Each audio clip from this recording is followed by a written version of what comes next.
Julius Caesar by William Shakespeare. Act 1. Scene 1. Rome. A street.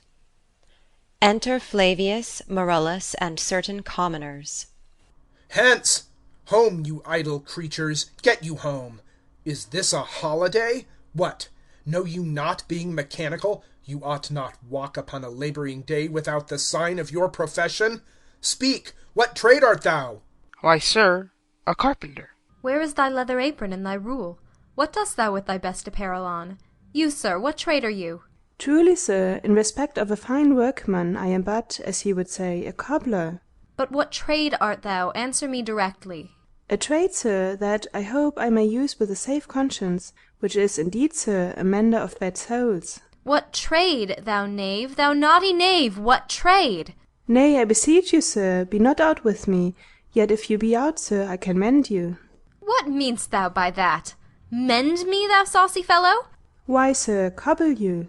Thou art a cobbler, art thou? Truly, sir, all that I live by is with the awl. I meddle with no tradesman's matters, nor women's matters, but with all. I am indeed, sir, a surgeon to old shoes. When they are in great danger, I recover them. As proper men as ever trod upon neat's leather have gone upon my handiwork. But wherefore art not in thy shop to-day? Why dost thou lead these men about the streets?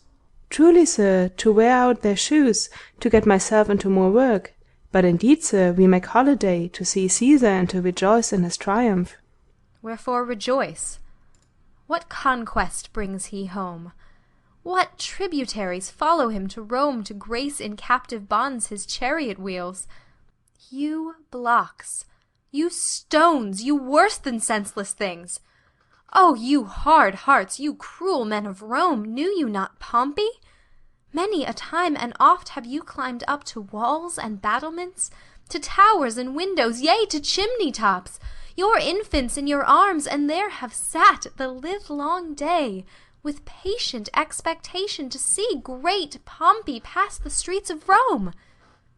And when you saw his chariot but appear, have you not made an universal shout, that Tiber trembled underneath her banks, to hear the replication of your sounds made in her concave shores? And do you now put on your best attire? And do you now cull out a holiday? And do you now strew flowers in his way that comes in triumph over Pompey's blood? Begone! Run to your houses, fall upon your knees, pray to the gods to intermit the plague that needs must light on this ingratitude. Go, go, good countrymen, and for this fault assemble all the poor men of your sort. Draw them to Tiber banks, and weep your tears into the channel, till the lowest stream do kiss the most exalted shores of all. Exeunt all the commoners. See whether their basest metal be not moved. They vanish tongue-tied in their guiltiness. Go you down that way towards the Capitol. This way will I disrobe the images, if you do find them decked with ceremonies. May we do so? You know it is the feast of Lupercal. It is no matter. Let no images be hung with Caesar's trophies. I'll about, and drive away the vulgar from the streets. So do you too, where you perceive them thick. These growing feathers plucked from Caesar's wing will make him fly an ordinary pitch. Who else would soar above the view of men, and keep us all in servile fearfulness? Exeunt. Scene 2. A public place. Flourish. Enter Caesar, Antony for the course, Calpurnia, Portia, Decius Brutus, Cicero, Brutus, Cassius, and Casca, a great crowd following, among them a soothsayer. Calpurnia. Peace, ho! Caesar speaks. Calpurnia. Here, my lord. Stand you directly in Antonius's way when he doth run his course. Antonius. Caesar, my lord. Forget not in your speed, Antonius, to touch Calpurnia. For our elders say the baron, touched in this holy chase, shake off their sterile curse. I shall remember. When Caesar says do this, it is performed. Set on, and leave no ceremony out. Flourish. Caesar! Ha! Who calls? Bid every noise be still. Peace yet again. Who is it in the press that calls on me? I hear a tongue shriller than all the music cry, Caesar! Speak, Caesar is turned to hear. Beware the Ides of March! What man is that? A soothsayer bids you beware the Ides of March. Set him before me, let me see his face. Fellow, come from the throng. Look upon Caesar. What sayest thou to me now? Speak once again. Beware the Ides of March. He is a dreamer, let us leave him. Pass. Senate. Exeunt all except Brutus and Cassius. Will you go see the order of the course? Not I. I pray you do. I am not gamesome. I do lack some part of that quick spirit that is in Antony. Let me not hinder, Cassius, your desires. I'll leave you.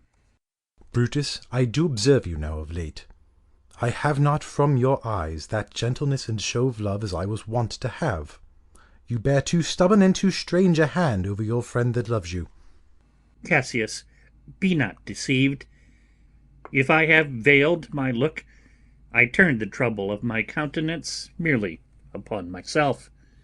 Vexed I am of late with passions of some difference, conceptions only proper to myself, which give some soil perhaps to my behaviours. But let not therefore my good friends be grieved, among which number, Cassius, be you one, nor construe any further my neglect than that poor Brutus, with himself at war, forgets the shows of love to other men. Then, Brutus, I have much mistook your passion, by means whereof this breast of mine hath buried thoughts of great value, worthy cogitations. Tell me, good Brutus, can you see your face? No, Cassius, for the eye sees not itself, but by reflection, by some other things. 'Tis just, and it is very much lamented, Brutus, that you have no such mirrors as will turn your hidden worthiness into your eye, that you might see your shadow. I have heard where many of the best respect in Rome, except immortal Caesar, speaking of Brutus, and groaning underneath this age's yoke, have wished that noble Brutus had his eyes. Into what dangers would you lead me, Cassius, that you would have me seek into myself for that which is not in me? Therefore, good Brutus, be prepared to hear. And, since you know you cannot see yourself so well as by reflection, I, your glass, will modestly discover to yourself that of yourself which you yet know not of. And be not jealous on me, gentle Brutus. Were I a common laugher, or did use to stale with ordinary oaths my love to every new protester, if you know that I do fawn on men and hug them hard, and after scandal them, or if you know that I profess myself in banqueting to all the rout, then hold me dangerous. Flourish and shout. What means all this shouting? I do fear the people choose Caesar for their king. I do you fear it. Then must I think you would not have it so. I would not, Cassius, yet I love him well. But wherefore do you hold me here so long? What is it that you would impart to me? If it be aught toward the general good, set honour in one eye and death in the other, and I will look on both indifferently. For let the gods so speed me, as I love the name of honour more than I fear death. I know that virtue to be in you, Brutus, as well as I do know your outward favour. Well, honour is the subject of my story. I cannot tell what you and other men think of this life, but for my single self, I had as life not be as live to be in awe of such a thing as I myself. I was born free as Caesar, so are you. We both have fed as well, and we can both endure the winter's cold as well as he.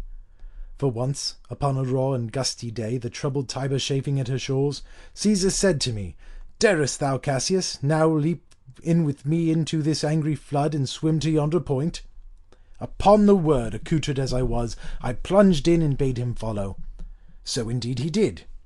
The torrent roared, and we did buffet it with lusty sinews, throwing it aside, and stemming it with hearts of controversy. But ere we could arrive the point proposed, Caesar cried, Help me, Cassius, or I sink! Ay, as Aeneas, our great ancestor, did from the flames of Troy upon his shoulder the old Anchises bear, so from the waves of Tiber did I the tired Caesar. And this man is now become a god, and Cassius is a wretched creature, and must bend his body, if Caesar carelessly but nod on him. He had a fever when he was in Spain, and when the fit was on him I did mark how he did shake. 'Tis true this god did shake. His coward lips did from their colour fly, and that same eye whose bend doth all the world did lose his lustre. I did hear him groan, ay, and that tongue of his bade the Romans mark him and write his speeches in their books. Alas, it cried, give me some drink, Titinius, as a sick girl. Ye gods, it doth amaze me. A man of such a feeble temper should so get the start of the majestic world and bear the palm alone. Shout, flourish. Another general shout. I do believe that these applauses are for some new honours that are heaped on Caesar. Why, man, doth he bestride the narrow world like a colossus, and we petty men walk under his huge legs and peep about to find ourselves dishonourable graves? Men at some time are masters of their fates. The fault, dear Brutus, is not in our stars, but in ourselves that we are underlings. Brutus and Caesar! What should be in that Caesar? Why should that name be sounded more than yours? Write them together. Yours is as fair a name. Sound them, it doth become the mouth as well. Weigh them, it is as heavy. Conjure with them. Brutus will start a spirit as soon as Caesar. Now, in the names of all the gods at once, upon what meat doth this our Caesar feed that he is grown so great? Age, thou art shamed. Rome, thou hast lost the breed of noble bloods. When went there by an age since the great flood but it was famed with more than one man? When could they say till now, that talked of Rome, that her wide walls encompassed but one man? Now is it Rome indeed, and room enough, when there is in it but one only man? Oh, you and I have heard our fathers say there was a Brutus once, that would have brooked the eternal devil to keep his state in Rome as easily as a king. That you do love me, I am nothing jealous. What you would work with me, I have some aim. How I have thought of this and of these times, I shall recount hereafter. For this present I would not, so with love I might entreat you, be any further moved. What you have said, I will consider. What you have to say, I will with patience hear, and find a time both meet to hear and answer such high things. Till then, my noble friend, chew upon this. Brutus had rather be a villager than to repute himself a son of Rome under these hard conditions as this time is like to lay upon us. I am glad that my weak words have struck but this much show of fire from Brutus. The games are done, and Caesar is returning. As they pass by, pluck Casca by the sleeve, and he will, after his sour fashion, tell you what hath proceeded worthy note to-day. Re-enter Caesar and his train. I will do so. But look you, Cassius, the angry spot doth glow on Caesar's brow, and all the rest look like a chidden train. Calpurnia's cheek is pale, and Cicero looks with such ferret and such fiery eyes as we have seen him in the Capitol, being crossed in conference by some senators. Casca will tell us what the matter is. Antonius, Caesar, let me have men about me that are fat, sleek-headed men, and such as sleep o' nights. Yond Cassius has a lean and hungry look, he thinks too much. Such men are dangerous. Fear him not, Caesar. He's not dangerous. He is a noble Roman and well given. Would he were fatter, but I fear him not. Yet if my name were liable to fear, I do not know the man I should avoid so soon as that spare Cassius. He reads much.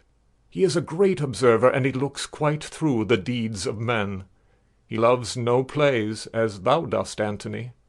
He hears no music, seldom he smiles, and smiles in such a sort as if he mocked himself and scorned his spirit that could be moved to smile at anything.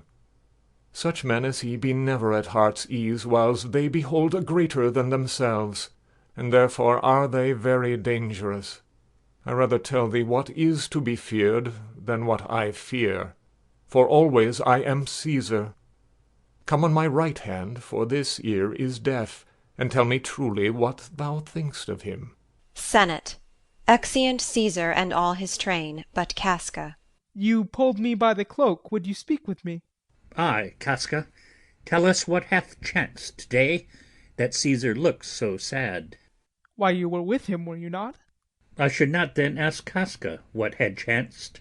Why, there was a crown offered him, and being offered him, he put it by with the back of his hand, thus.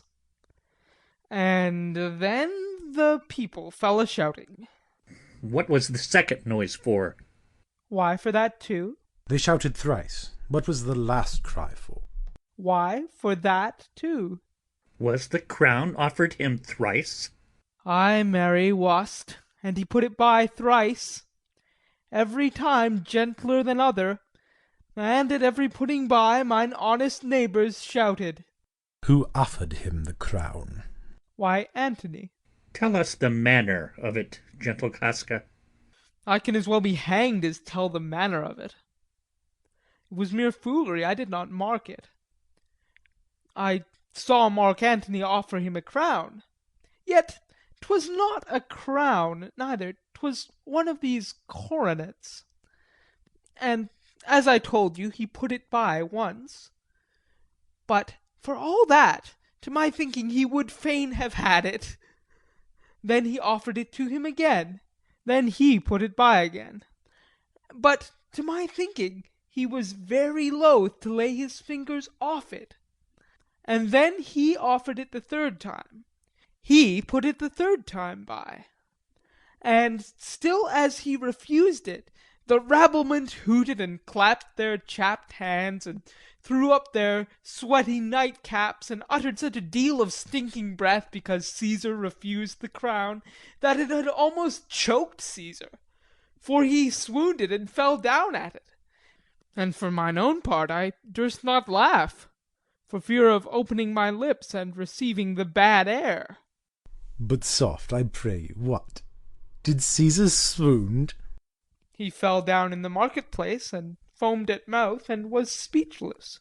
'Tis very like he hath the falling sickness. No, Caesar hath it not, but you and I, and honest Casca, we have the falling sickness. I know not what you mean by that, but I am sure Caesar fell down. If the tag-rag people did not clap him and hiss him according as he pleased and displeased them, as they used to do the players in the theatre, I am no true man. What said he when he came unto himself? Marry, before he fell down, when he perceived the common herd was glad he refused the crown, he plucked me ope his doublet, and offered them his throat to cut. And I had been a man of any occupation, if I would not have taken him at a word, I would I might go to hell among the rogues. And so he fell. When he came to himself again, he said, if he had done or said anything amiss, he desired their worships to think it was his infirmity. 3 or 4 wenches, where I stood, cried, Alas, good soul! And forgave him with all their hearts. But there's no heed to be taken of them. If Caesar had stabbed their mothers, they would have done no less. And after that he came, thus sad, away. Ay. Did Cicero say anything? Ay, he spoke Greek. To what effect? Nay, and I tell you that, I'll ne'er look you in the face again. But those that understood him smiled at one another and shook their heads. But for mine own part it was Greek to me. I could tell you more news too. Marullus and Flavius, for pulling scarfs off Caesar's images, are put to silence. Fare you well, there was more foolery yet, if I could remember it. Will you sup with me tonight, Casca? No, I'm promised forth. Will you dine with me tomorrow? Ay, if I be alive, and your mind hold, and your dinner worth the eating. Good. I will expect you. Do so. Farewell, both. Exit. What a blunt fellow is this grown to be! He was quick metal when he went to school. So is he now in execution of any bold and noble enterprise. However, he puts on this tardy form. This rudeness is a sauce to his good wit, which gives men's stomach to digest his words with better appetite. And so it is. For this time I will leave you. Tomorrow, if you please to speak with me, I will come home to you. Or, if you will, come home to me, and I will wait for you. I will do so. Till then, think of the world. Exit Brutus. Well, Brutus, thou art noble. Yet I see thy honourable metal may be wrought from that it is disposed. Therefore it is a meet that noble minds keep ever with their likes, for who so firm that cannot be seduced? Caesar doth bear me hard, but he loves Brutus. If I were Brutus now, and he were Cassius, he should not humour me. I will this night in several hands in at his windows throw, as if they came from several citizens, writings all tending to the great opinion that Rome holds of his name, wherein obscurely Caesar's ambition shall be glanced at. And after this, let Caesar seat him sure, for we will shake him, or worse days endure. Exit. Scene 3. The same, a street. Thunder and lightning. Enter from opposite sides Casca with his sword drawn, and Cicero. Good even, Casca. Brought you Caesar home? Why are you breathless? And why stare you so? Are you not moved when all the sway of earth shakes like a thing unfirm? Oh, Cicero, I have seen tempests, when the scolding winds have rived the knotty oaks, and I have seen the ambitious ocean swell and rage and foam, to be exalted with the threatening clouds, but never till tonight, never till now did I go through a tempest dropping fire. Either there is a civil strife in heaven, or else the world, too saucy with the gods, incenses them to send destruction. Why, saw you anything more wonderful? A common slave, you know him well by sight, held up his left hand, which did flame and burn like 20 torches joined, and yet his hand, not sensible of fire, remained unscorched. Besides, I have not since put up my sword. Against the Capitol I met a lion, who glared upon me and went surly by without annoying me. And there were drawn upon a heap 100 ghastly women, transformed with their fear, who swore they saw men all in fire walk up and down the streets. And yesterday the bird of night did sit, even at noonday, upon the market-place, hooting and shrieking. When these prodigies do so conjointly meet, let not men say, these are their reasons, they are natural.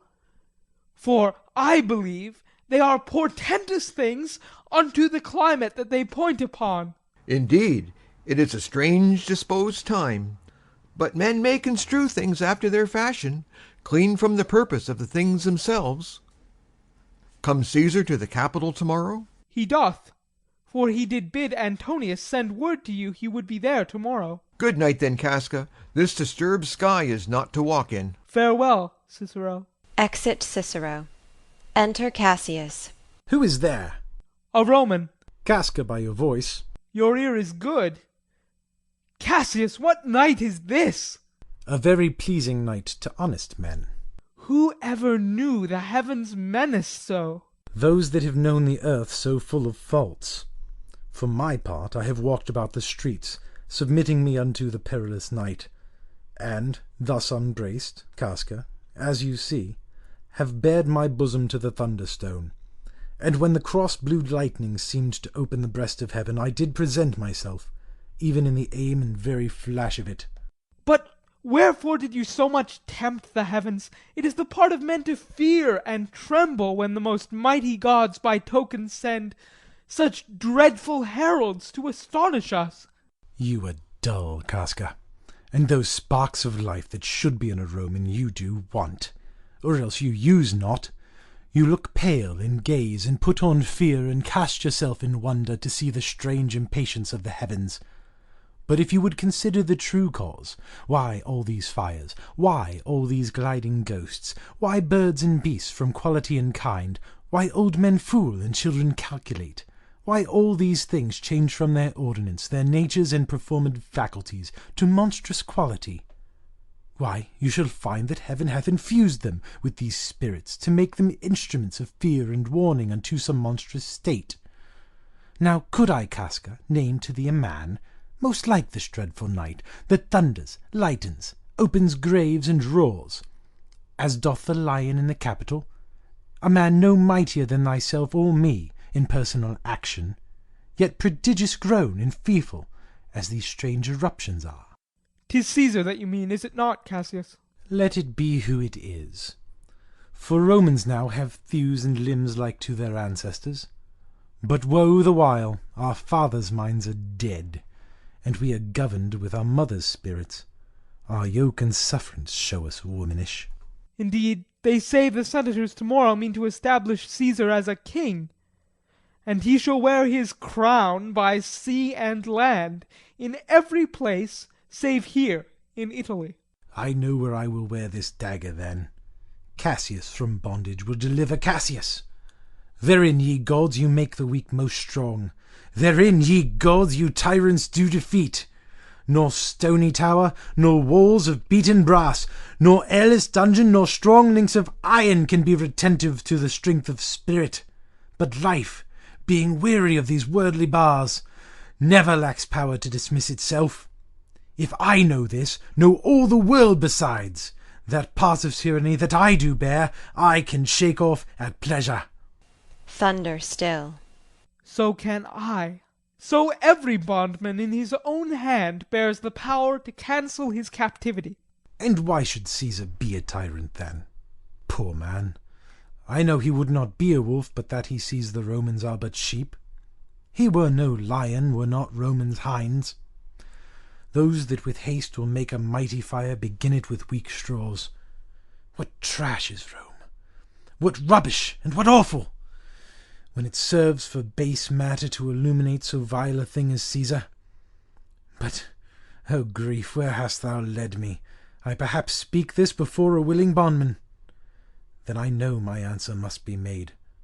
But I am armed, and dangers are to me indifferent. You speak to Casca, and to such a man that is no fleering tell-tale. Hold my hand.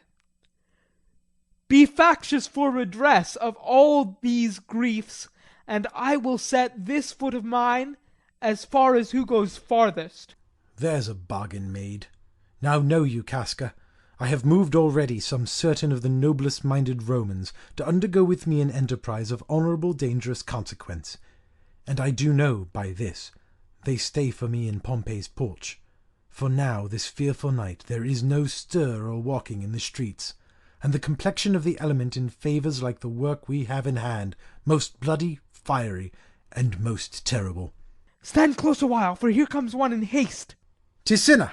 I do know him by his gait. He is a friend. Enter Cinna. Cinna, where haste you so? To find out you. Who's that? Metellus Symbol? No, it is Casca. One incorporate to our attempts. Am I not stayed for, Cinna? I am glad on it. What a fearful night is this! There's 2 or 3 of us have seen strange sights. Am I not stayed for? Tell me. Yes, you are. O Cassius, if you could but win the noble Brutus to our party. Be you content. Good Cinna, take this paper, and look you lay it in the praetor's chair where Brutus may but find it, and throw this in at his window. Set this up with wax upon old Brutus's statue. All this done, repair to Pompey's porch, where you shall find us. Is Decius Brutus and Trebonius there? All but Metellus Symbol, and he's gone to seek you at your house. Well, I will hie, and so bestow these papers as you bade me. That done, repair to Pompey's theatre. Exit Cinna. Come, Casca, you and I will yet ere day see Brutus' his house. 3 parts of him is ours already, and the man entire, upon the next encounter, yields him ours. Oh, he sits high in all the people's hearts, and that which would appear offence in us, his countenance, like richest alchemy, will change to virtue, and to worthiness. Him and his worth, and our great need of him, you have right well conceited. Let us go, for it is after midnight, and ere day we will awake him and be sure of him. Exeunt. End of Act 1. Act 2. Scene 1. Rome, Brutus's orchard. Enter Brutus. What, Lucius? Ho! I cannot, by the progress of the stars, give guess how near to-day. Lucius, I say!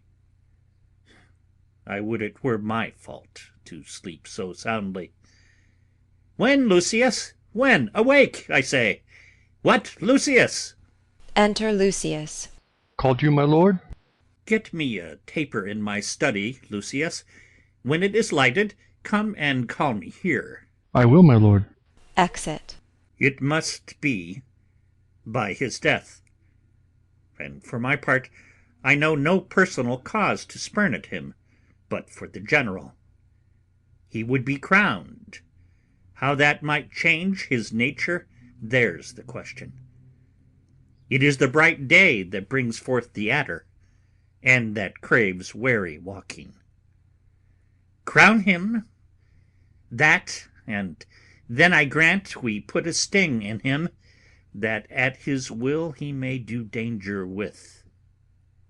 The abuse of greatness is when it disjoins remorse from power, and to speak truth of Caesar, I have not known when his affection swayed more than his reason. But 'tis a common proof that lowliness is young ambition's ladder, whereto the climber upward turns his face, but when he once attains the upmost round, he then unto the ladder turns his back, looks in the clouds, scorning the base degrees by which he did ascend.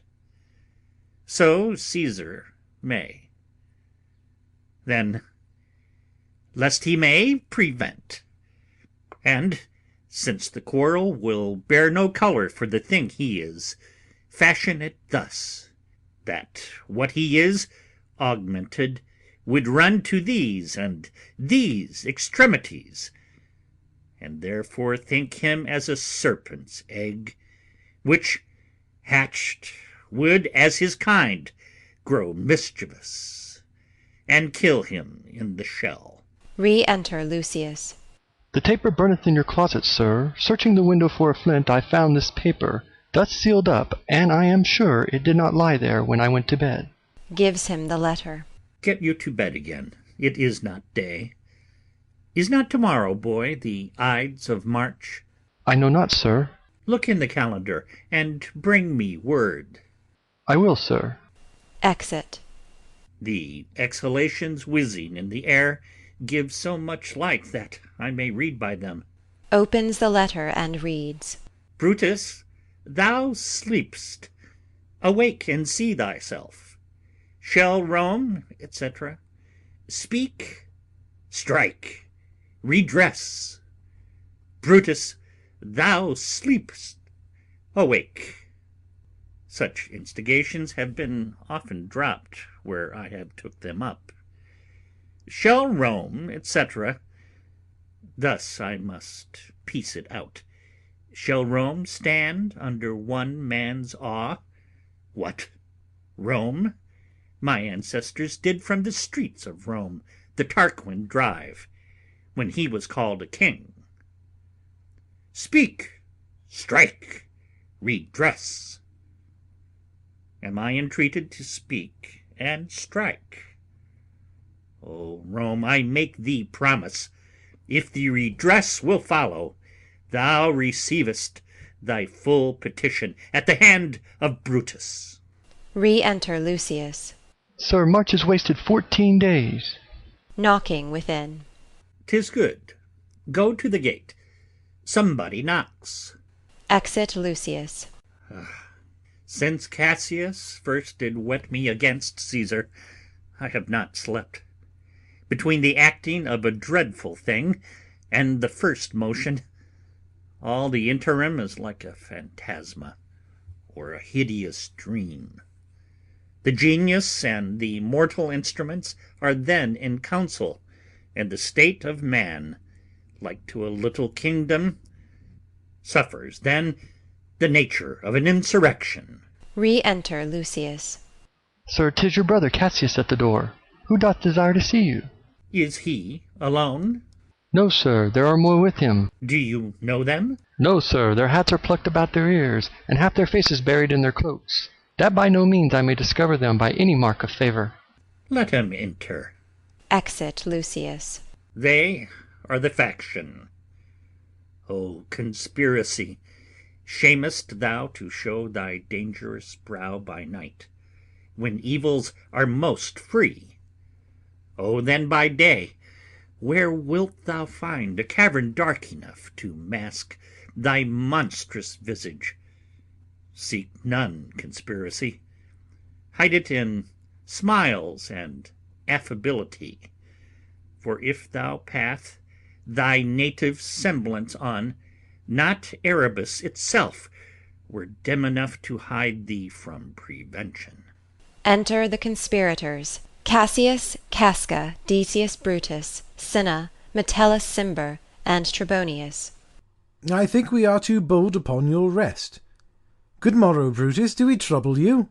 I have been up this hour, awake all night. Know I these men that come along with you? Yes, every man of them, and no man here but honours you, and every one doth wish you had but that opinion of yourself which every noble Roman bears of you. This is Trebonius. He is welcome hither. This Decius Brutus. He is welcome too. This Casca, this Cinna, and this Metellus Cimber. They are all welcome. What watchful cares do interpose themselves betwixt your eyes and night? Shall I entreat a word? Brutus and Cassius whisper. Here lies the east. Doth not the day break here? No. O pardon, sir, it does, and yon grey lines that thread the clouds are messengers of day. You shall confess that you are both deceived. Here, as I point my sword, the sun arises, which is a great way growing on the south, weighing the youthful season of the year. Some 2 months hence, up higher toward the north, he first presents his fire, and the high east stands as the capital directly here. Give me your hands all over, one by one.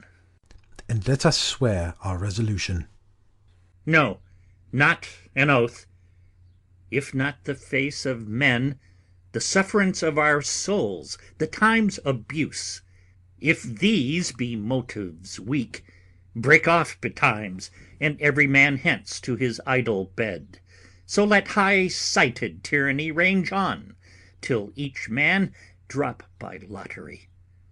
But if these, as I'm sure they do, bear fire enough to kindle cowards and to steal with valour the melting spirits of women, then, countrymen, what need we any spur but our own cause to prick us to redress?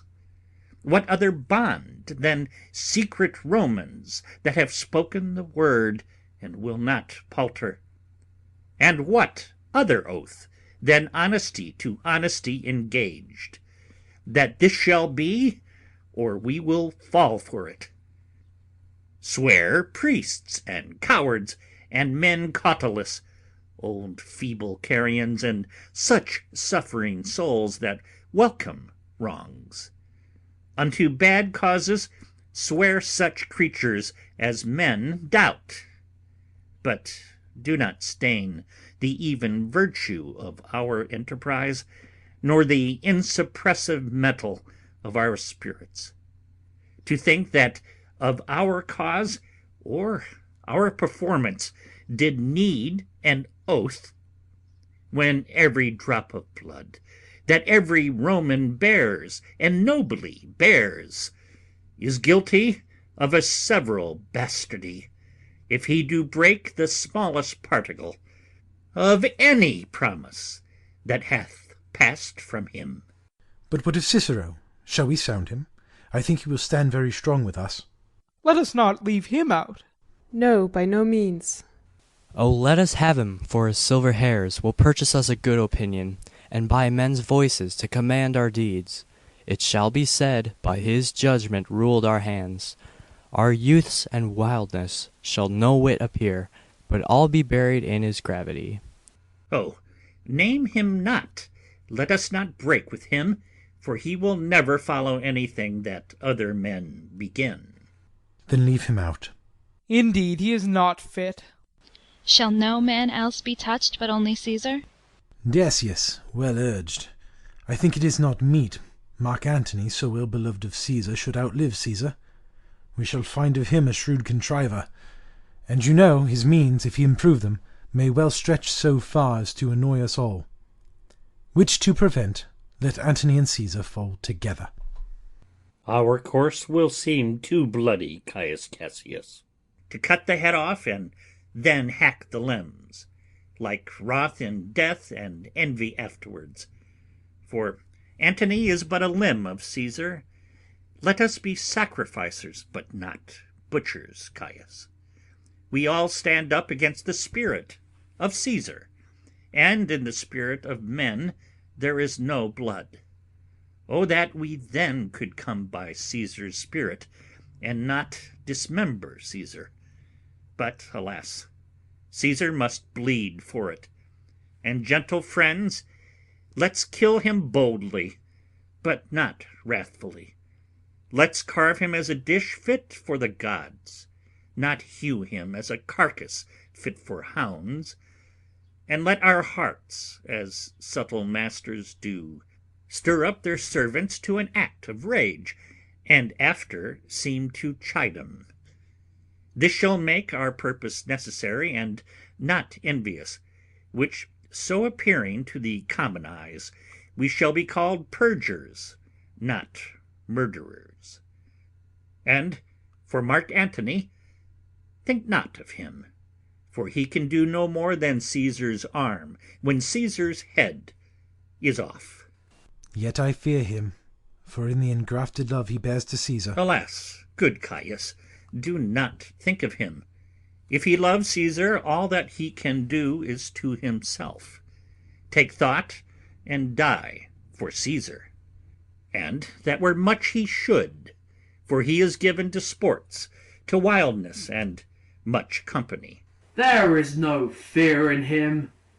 Let him not die, for he will live, and laugh at this hereafter. Clock strikes. Peace. Count the clock. The clock hath stricken 3. 'Tis time to part.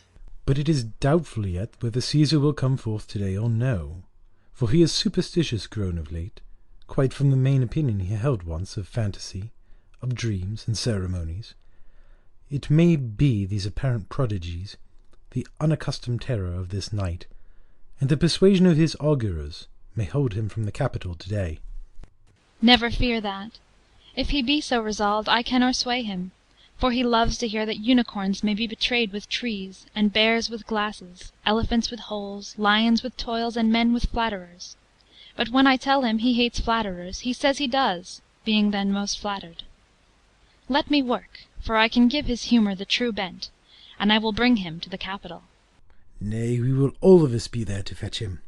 By the 8th hour. Is that the uttermost? Be that the uttermost, and fail not then. Caius Ligarius doth bear Caesar hard, who rated him for speaking well of Pompey. I wonder none of you have thought of him. Now, good Metellus, go along by him. He loves me well, and I have given him reasons. Send him but hither, and I'll fashion him. The morning comes upon us. We will leave you, Brutus, and friends, disperse yourselves. But all remember what you have said, and show yourselves true Romans. Good gentlemen, look fresh and merrily. Let not our looks put on our purposes, but bear it as our Roman actors do, with untired spirits and formal constancy. And so, good morrow to you every one. Exeunt all but Brutus. Boy, Lucius! Fast asleep. 'Tis no matter. enjoy the honey-heavy dew of slumber. Thou hast no figures nor no fantasies, which busy care draws in the brains of men. Therefore thou sleepst so sound. Enter Portia. Brutus, my lord. Portia, what mean you? Wherefore rise you now? It is not for your health thus to commit your weak condition to the raw cold morning. Nor for yours neither. You've ungently, Brutus, stole from my bed, and yesternight at supper you suddenly arose and walked about, musing and sighing, with your arms across, and when I asked you what the matter was, you stared upon me with ungentle looks. I urged you further, then you scratched your head, and too impatiently stamped with your foot. Yet I insisted, yet you answered not, but with an angry wafture of your hand gave sign for me to leave you. So I did, fearing to strengthen that impatience which seemed too much enkindled, and withal hoping it was but an effect of humour, which sometime hath his hour with every man. It will not let you eat, nor talk, nor sleep, and could it work so much upon your shape, as it hath much prevailed on your condition, I should not know you, Brutus. Dear my lord, make me acquainted with your cause of grief. I am not well in health, and that is all. Brutus is wise, and were he not in health, he would embrace the means to come by it. Why, so I do. Good Portia, go to bed. Is Brutus sick? And is it physical to walk unbraced and suck up the humours of the dank morning? What, is Brutus sick, and will he steal out of his wholesome bed to dare the vile contagion of the night, and tempt the rheumy and unpurged air to add unto his sickness? No, my Brutus, you have some sick offence within your mind, which by the right and virtue of my place I ought to know of. And upon my knees I charm you by my once commended beauty, by all your vows of love, and that great vow which did incorporate and make us one, that you unfold to me yourself, your half. Why you are heavy, and what men to-night have had to resort to you, for here have been some 6 or 7 who did hide their faces, even from darkness. Kneel not, gentle Portia. I should not need if you were gentle, Brutus. Within the bond of marriage, tell me, Brutus, is it expected I should know no secrets that appertain to you?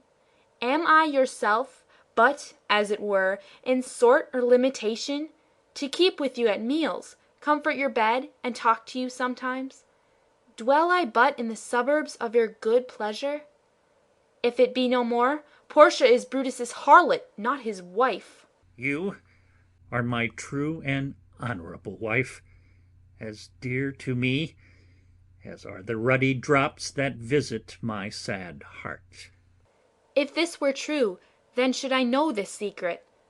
I grant I am a woman, but withal a woman that Lord Brutus took to wife. I grant I am a woman, but withal a woman well reputed, Cato's daughter. Think you I am no stronger than my sex, being so fathered and so husbanded? Tell me your counsels, I will not disclose them. I have made strong proof of my constancy, giving myself a voluntary wound, here in the thigh. Can I bear that with patience, and not my husband's secrets? Oh, ye gods, render me worthy of this noble wife. Knocking within. Hark, hark, one knocks. Portia, go in a while, and by thy bosom shall partake the secrets of my heart. All my engagements I will construe to thee, all the charactery of my sad brows. Leave me with haste. Exit Portia. Lucius, who's that knocks? Re-enter Lucius with Ligarius. He is a sick man that would speak with you. Caius Ligarius, that Metellus spake of. boy, stand aside. Caius Ligarius, how? Vouch of good morrow from a feeble tongue. Oh, what a time you have chose out, brave Caius, to wear a kerchief. Would you were not sick. I am not sick, if Brutus have in hand any exploit worthy the name of honour. Such an exploit I have in hand, Ligarius, had you a healthful ear to hear of it. By all the gods that Romans bow before, I here discard my sickness. Soul of Rome, brave son, that from honourable loins thou like an exorcist hast conjured up my mortified spirit. Now bid me run, and I'll strive at things impossible. Yea, get the better of them. What is to do? A piece of work that will make sick men whole. But are not some whole that we must make sick? That must be also. What it is, my Caius, I shall unfold to thee, as we are going, to whom it must be done. Set on your foot, and with a heart new fired I follow you, to do I know not what, but it sufficeth that Brutus leads me on. Follow me, then. Exeunt. Scene 2. Caesar's house. Thunder and lightning. Enter Caesar in his nightgown. Nor heaven nor earth have been at peace tonight. Thrice hath Calpurnia in her sleep cried out, Help, ho! They murder Caesar. Who's within? Enter a servant. My lord. Go bid the priests do present sacrifice, and bring me their opinions of success. I will, my lord. Exit. Enter Calpurnia. What mean you, Caesar? Think you to walk forth? You shall not stir out of your house to-day. Caesar shall forth. The things that threatened me ne'er looked but on my back. When they shall see the face of Caesar, they are vanished. Caesar, I never stood on ceremonies, yet now they fright me. There is one within, besides the things that we have heard and seen, recounts most horrid sights seen by the watch. A lioness hath whelped in the streets, and graves have yawned and yielded up their dead. Fierce fiery warriors fought upon the clouds in ranks and squadrons and right form of war, which drizzled blood upon the Capitol. The noise of battle hurtled in the air, horses did neigh and dying men did groan, and ghosts did shriek and squeal about the streets. O Caesar, these things are beyond all use, and I do fear them. What can be avoided whose end is purposed by the mighty gods? Yet Caesar shall go forth, for these predictions are to the world in general as to Caesar. When beggars die, there are no comets seen. The heavens themselves blaze forth the death of princes. Cowards die many times before their deaths. The valiant never taste of death but once. Of all the wonders that I yet have heard, it seems to me the most strange that men should fear, seeing that death, a necessary end, will come when it will come. Re-enter servant. What say the augurers? They would not have you stir forth to-day. Plucking the entrails of an offering forth, they could not find a heart within the beast. The gods do this in shame of cowardice. Caesar should be a beast without a heart if he should stay at home to-day for fear. No, Caesar shall not. Danger knows full well that Caesar is more dangerous than he. We are two lions littered in one day, and I the elder and more terrible. And Caesar shall go forth. Alas, my lord, your wisdom is consumed in confidence. Do not go forth to-day. Call it my fear that keeps you in the house, and not your own. We'll send Mark Antony to the Senate house, and he shall say you are not well to-day. Let me upon my knee prevail in this. Mark Antony shall say I am not well, and for thy humour I will stay at home. Enter Decius Brutus. Here's Decius Brutus. He shall tell them so. Caesar, all hail, good morrow, worthy Caesar. I come to fetch you to the Senate house. And you are come in very happy time to bear my greeting to the senators, and tell them that I will not come to-day. Cannot is false, and that I dare not falser. I will not come today. Tell them so, Decius. Say he is sick. Shall Caesar send a lie? Have I in conquest stretched mine arms so far to be afraid to tell greybeards the truth? Decius, go tell them Caesar will not come. Most mighty Caesar, let me know some cause, lest I be laughed at when I tell them so. The cause is in my will. I will not come. That is enough to satisfy the Senate. But for your private satisfaction, because I love you, I will let you know. Calpurnia here, my wife, stays me at home. She dreamt tonight she saw my statue, which, like a fountain with 100 spouts, did run pure blood. And many lusty Romans came smiling, and did bathe their hands in it. And these does she apply for warnings, and portents, and evils imminent, and on her knee hath begged that I will stay at home to-day. This dream is all amiss interpreted. It was a vision fair and fortunate. Your statue spouting blood in many pipes, in which so many smiling Romans bathed, signifies that from you great Rome shall suck reviving blood, and that great men shall press for tinctures, stains, relics, and cognizance. This by Calpurnia's dream is signified. And this way have you well expounded it. I have, when you have heard what I can say, and know it now. The Senate have concluded to give this day a crown to mighty Caesar. If you shall send them word you will not come, their minds may change. Besides, it were a mock apt to be rendered, for some one to say, break up the Senate till another time, when Caesar's wife shall meet with better dreams. If Caesar hide himself, shall they not whisper, lo, Caesar is afraid? Pardon me, Caesar, for my dear, dear love to our proceeding bids me tell you this, and reason to my love is liable. How foolish do your fears seem now, Calpurnia. I am ashamed I did yield to them. Give me my robe, for I will go. Enter Publius, Brutus, Ligarius, Metellus, Casca, Trebonius, and Cinna. And look where Publius is come to fetch me. Good morrow, Caesar. Welcome, Publius. What, Brutus, are you stirred so early too? Good morrow, Casca. Caius Ligarius, Caesar was ne'er so much your enemy as that same ague which hath made you lean. What is't o'clock? Caesar, 'tis strucken 8. I thank you for your pains and courtesy. Enter Antony. See, Antony that revels long o' nights is, notwithstanding, up. Good morrow, Antony. So to most noble Caesar. Bid them prepare within. I am to blame to be thus waited for. Now, Cinna, now, Metellus, what? Trebonius, I have an hour's talk in store for you. Remember that you call on me to-day. Be near me, that I may remember you. Caesar, I will. Aside. And so near will I be, that your best friends shall wish I had been further. Good friends, go in and taste some wine with me, and we, like friends, will straightway go together. Aside. That every like is not the same. O Caesar, the heart of Brutus yearns to think upon. Exeunt. Scene 3. A street near the Capitol.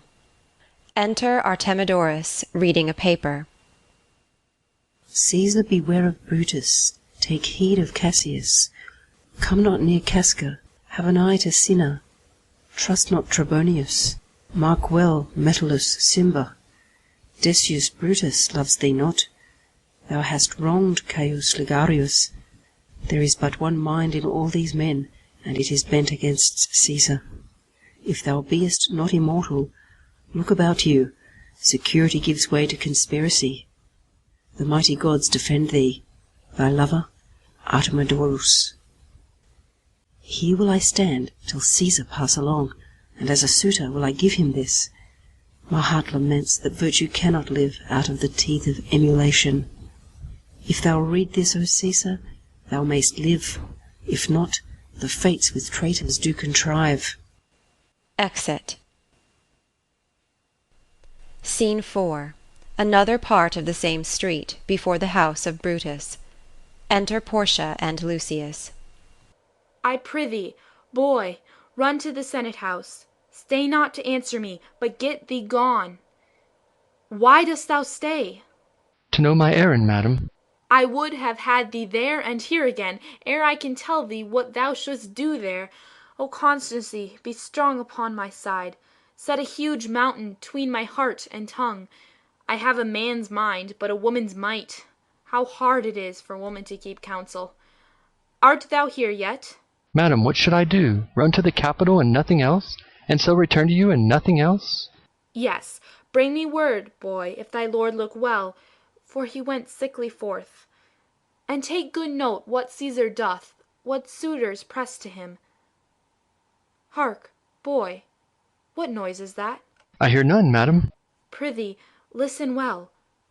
I heard a bustling rumour, like a fray, and the wind brings it from the capital. Sooth, madam, I hear nothing. Enter the soothsayer. Come hither, fellow. Which way hast thou been? At mine own house, good lady. What is't o'clock? About the 9th hour, lady. Is Caesar yet gone to the capital? Madam, not yet. I go to take my stand, to see him pass unto the capital. Thou hast some suit to Caesar, hast thou not? That I have, lady. If it will please Caesar to be so good to Caesar as to hear me, I shall beseech him to befriend himself. Why? Knowest thou any harms intended toward him? None that I know will be, much that I fear may chance. Good morrow to you. Here the street is narrow, the throng that follows Caesar at the heels, of senators, of praetors, common suitors, will crowd a feeble man almost to death. I'll get me to a place more void, and there speak to great Caesar as he comes along. Exit. I must go in. Ay me, how weak a thing the heart of woman is. O Brutus, the heavens speed thee in thine enterprise. Sure, the boy heard me. Brutus hath a suit that Caesar will not grant. Oh, I grow faint. Run, Lucius, and commend me to my lord. Say I am merry, come to me again, and bring me word what he doth say to thee. Exeunt severally. End of Act 2. Act 3. Scene 1. Rome, before the Capitol, the Senate sitting above. A crowd of people, among them Artemidorus and the soothsayer. Flourish. Enter Caesar, Brutus, Cassius, Casca, Decius Brutus, Metellus Cimber, Trebonius, Cinna, Antony, Lepidus, Popilius, Publius, and others. To the soothsayer. The Ides of March are come. Ay, Caesar, but not gone. Hail, Caesar! Read this schedule. Trebonius doth desire you to o'erread at your best leisure this, his humble suit. O Caesar, read mine first, for mine's a suit that touches Caesar nearer. Read it, great Caesar. What touches us ourself shall be last served. Delay not, Caesar. Read it instantly. What, is the fellow mad? Sirrah, give place. What, urge your petitions in the street? Come to the Capitol. Caesar goes up to the Senate house, the rest following. I wish your enterprise today may thrive. What enterprise, Popilius? Fare you well. Advances to Caesar. What said Popilius Lena? He wished today our enterprise might thrive. I fear our purpose is discovered. Look how he makes to Caesar. Mark him. Casca, be sudden, for we fear prevention. Brutus, what shall be done? If this be known, Cassius or Caesar never shall turn back, for I will slay myself. Cassius, be constant. Popilius Lena speaks not of our purposes, for look, he smiles, and Caesar doth not change. Trebonius knows his time, for look you, Brutus, he draws Mark Antony out of the way. Exeunt Antony and Trebonius. Where is Metellus Cimber? Let him go, and presently prefer his suit to Caesar. He is addressed. Press near, and second him. Casca, you are the first that rears your hand. Are we all ready? What is now amiss that Caesar and his senate must redress? Most high, most mighty, and most puissant Caesar, Metellus Climber throws before thy seat an humble heart. Kneeling. I must prevent thee, Cimber. These couchings and these lowly courtesies might fire the blood of ordinary men, and turn preordinance and first decree into the law of children. Be not fond to think that Caesar bears such rebel blood that will be thawed from the true quality with that which melteth fools. I mean sweet words, low crooked curtsies, and base spaniel fawning. Thy brother by decree is banished. If thou dost bend and pray and fawn for him, I spurn thee like a cur out of my way. No, Caesar doth not wrong, nor without cause will he be satisfied. Is there no voice more worthy than my own, to sound more sweetly in great Caesar's ear, for the repealing of my banished brother? I kiss thy hand, but not in flattery, Caesar, desiring thee that Publius Semper may have an immediate freedom of repeal. What, Brutus? Pardon, Caesar, Caesar, pardon, as low as to thy foot doth Cassius fall, to beg enfranchisement for Publius Semper. I could be well moved if I were as you. If I could pray to move, prayers would move me, but I am constant as the northern star, of whose true fixed and resting quality there is no fellow in the firmament. The skies are painted with unnumbered sparks, they are all fire, and every one doth shine. But there's but one in all doth hold his place. So in the world 'tis furnished well with men, and men are flesh and blood and apprehensive.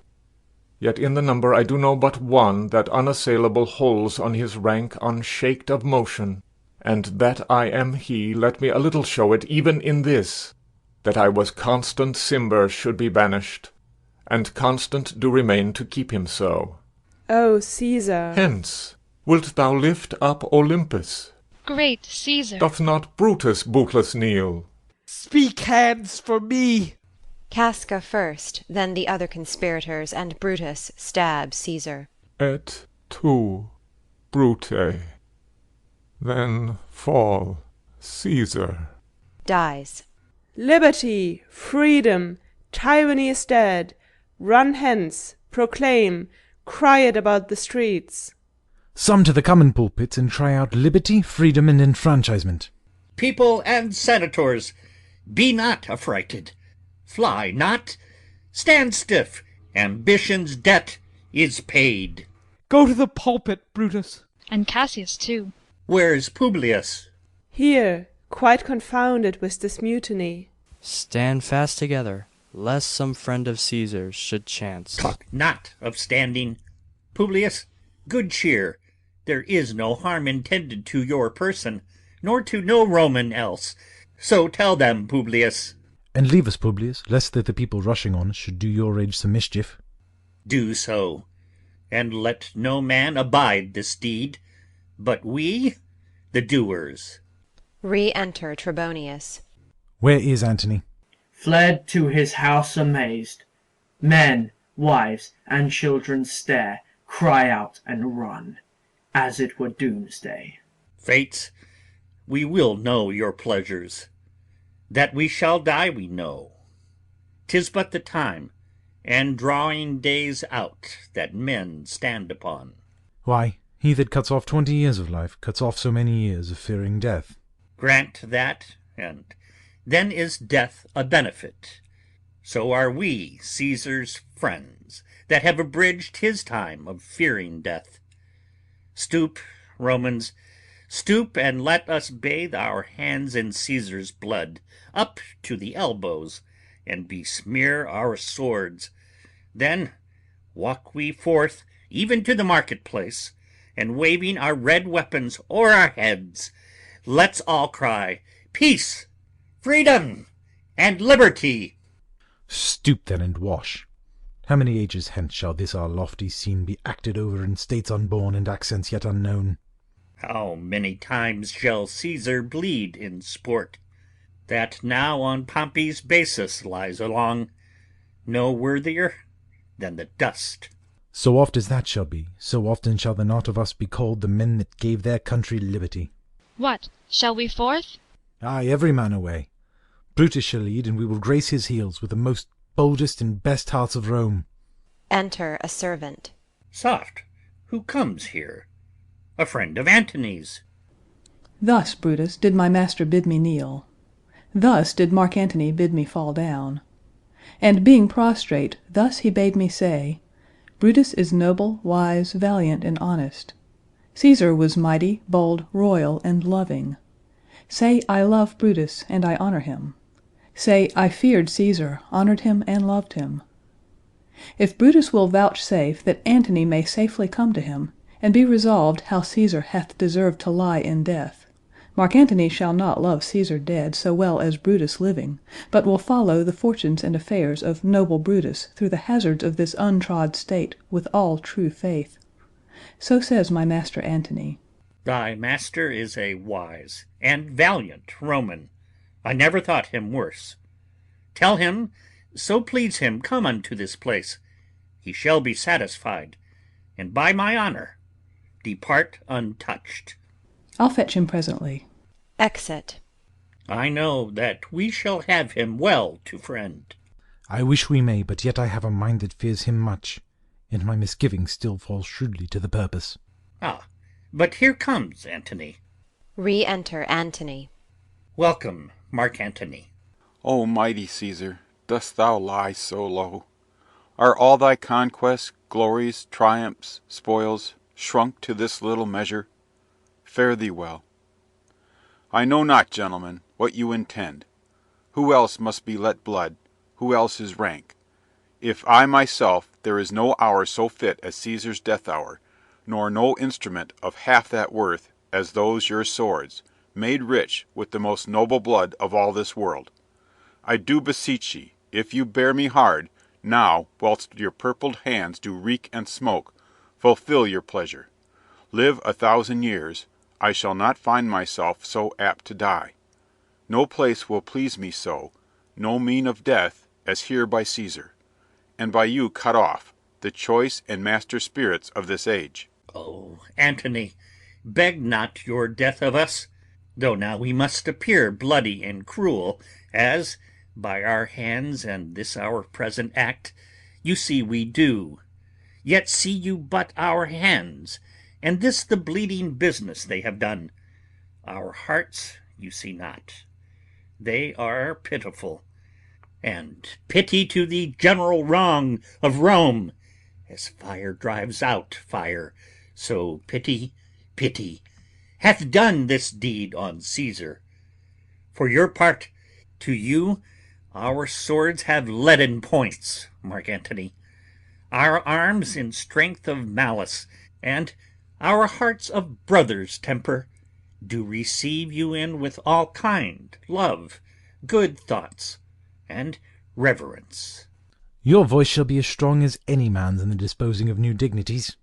Only be patient until we have appeased the multitude beside themselves with fear, and then we will deliver you the cause why I, that did love Caesar when I struck him, have thus proceeded. I doubt not of your wisdom. Let each man render me his bloody hand.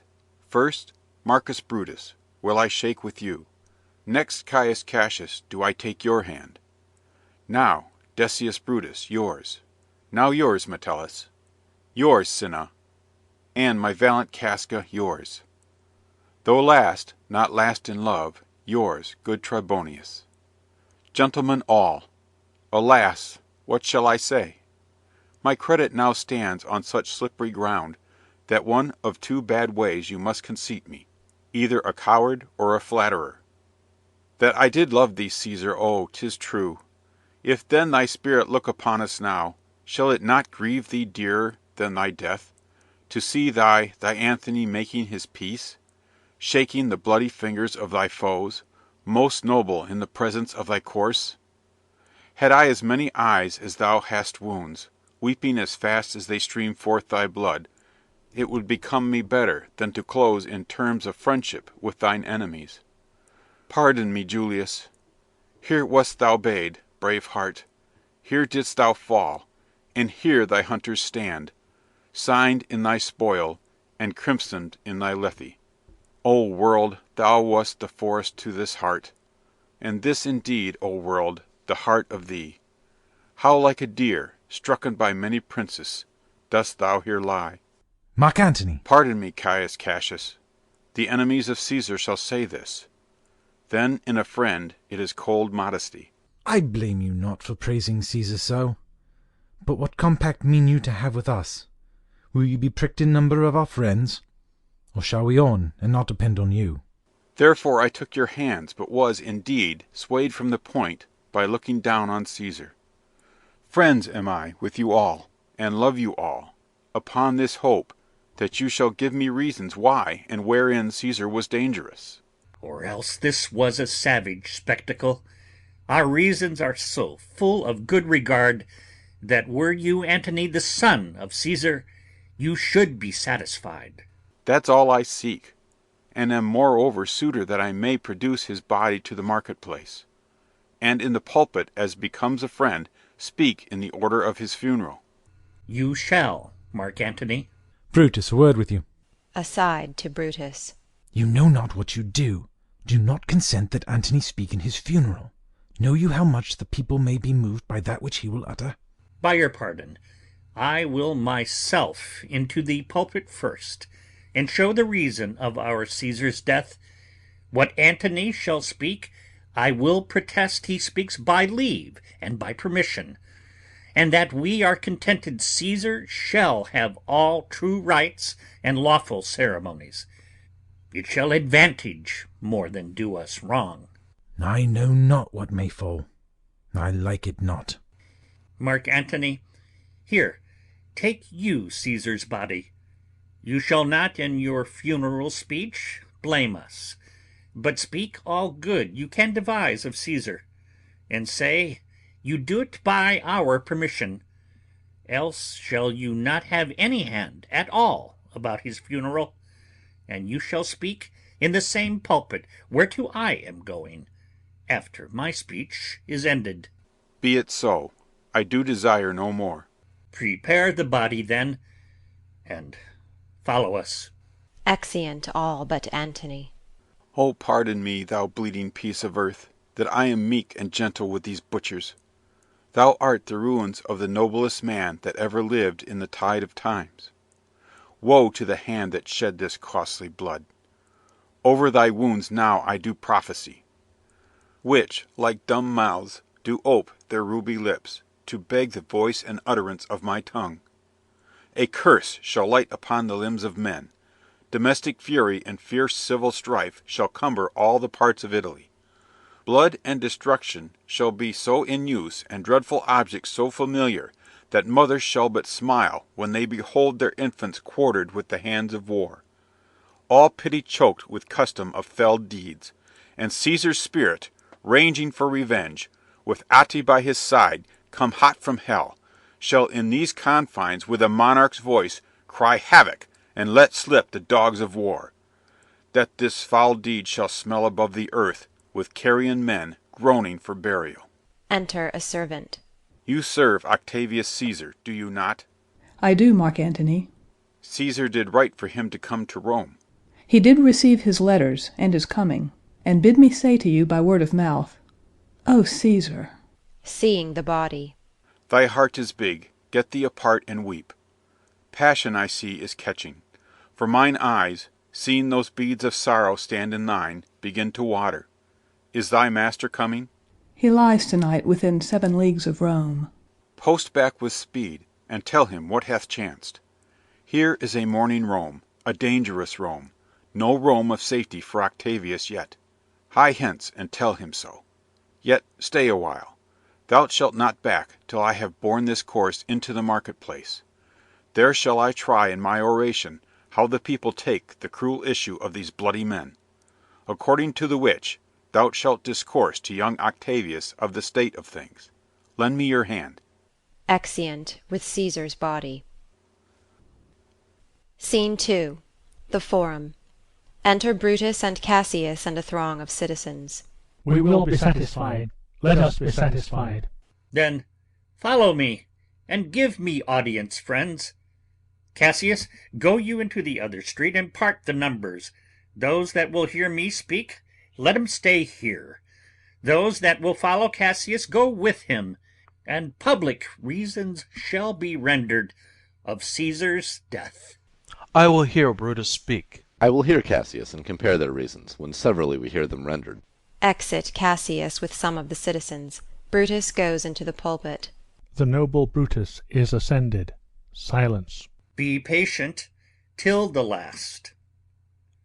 Romans, countrymen, and lovers, hear me for my cause, and be silent that you may hear. Believe me for mine honour, and have respect to mine honour, that you may believe. Censure me in your wisdom, and awake your senses, that you may the better judge.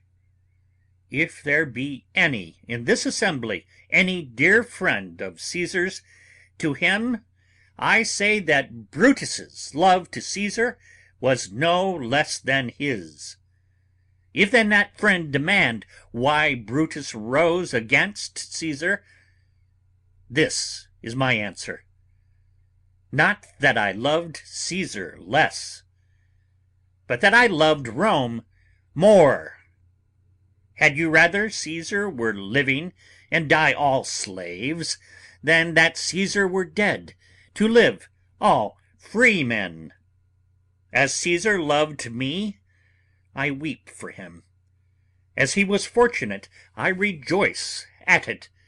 As he was valiant, I honour him. But as he was ambitious, I slew him. There is tears for his love, joy for his fortune, honour for his valour, and death for his ambition. Who is here so base that would be a bondman? If any, speak, for him have I offended. Who is here so rude that would not be a Roman? If any, speak, for him have I offended. Who is here so vile that will not love his country? If any, speak, for him have I offended. I pause for a reply. None, Brutus, none. Then none have I offended. I have done no more to Caesar than you shall do to Brutus. The question of his death is enrolled in the Capitol, his glory not extenuated, wherein he was worthy, nor his offences enforced, for which he suffered death. Enter Antony and others with Caesar's body. Here comes his body, mourned by Mark Antony, who, though he had no hand in his death, shall receive the benefit of his dying, a place in the commonwealth, as which of you shall not? With this I depart, that as I slew my best lover for the good of Rome, I have the same dagger for myself, when it shall please my country to need my death. Live, Brutus, live, live! Bring him with triumph home unto his house. Give him a statue with his ancestors. Let him be Caesar. Caesar's better part shall be crowned in Brutus. We'll bring him to his house with shouts and clamours. My countrymen! Peace, silence. Brutus speaks. Peace, ho! Good countrymen, let me depart alone, and for my sake stay here with Antony. Do grace to Caesar's corpse, and grace his speech tending to Caesar's glories, which Mark Antony by our permission is allowed to make. I do entreat you, not a man depart, save I alone, till Antony have spoke. Exit. Stay, ho, and let us hear Mark Antony. Let him go up into the public chair. We'll hear him, noble Antony, go up. For Brutus's sake, I am beholding to you. Goes into the pulpit. What does he say of Brutus? He says for Brutus' sake he finds himself beholding to us all. 'Twere best he speak no harm of Brutus here. This Caesar was a tyrant. Nay, that's certain. We are blessed that Rome is rid of him. Peace, let us hear what Antony can say. You gentle Romans. Peace, ho! Let us hear him. Friends, Romans, countrymen, lend me your ears. I come to bury Caesar, not to praise him. The evil that men do lives after them, the good is oft interred with their bones. So let it be with Caesar.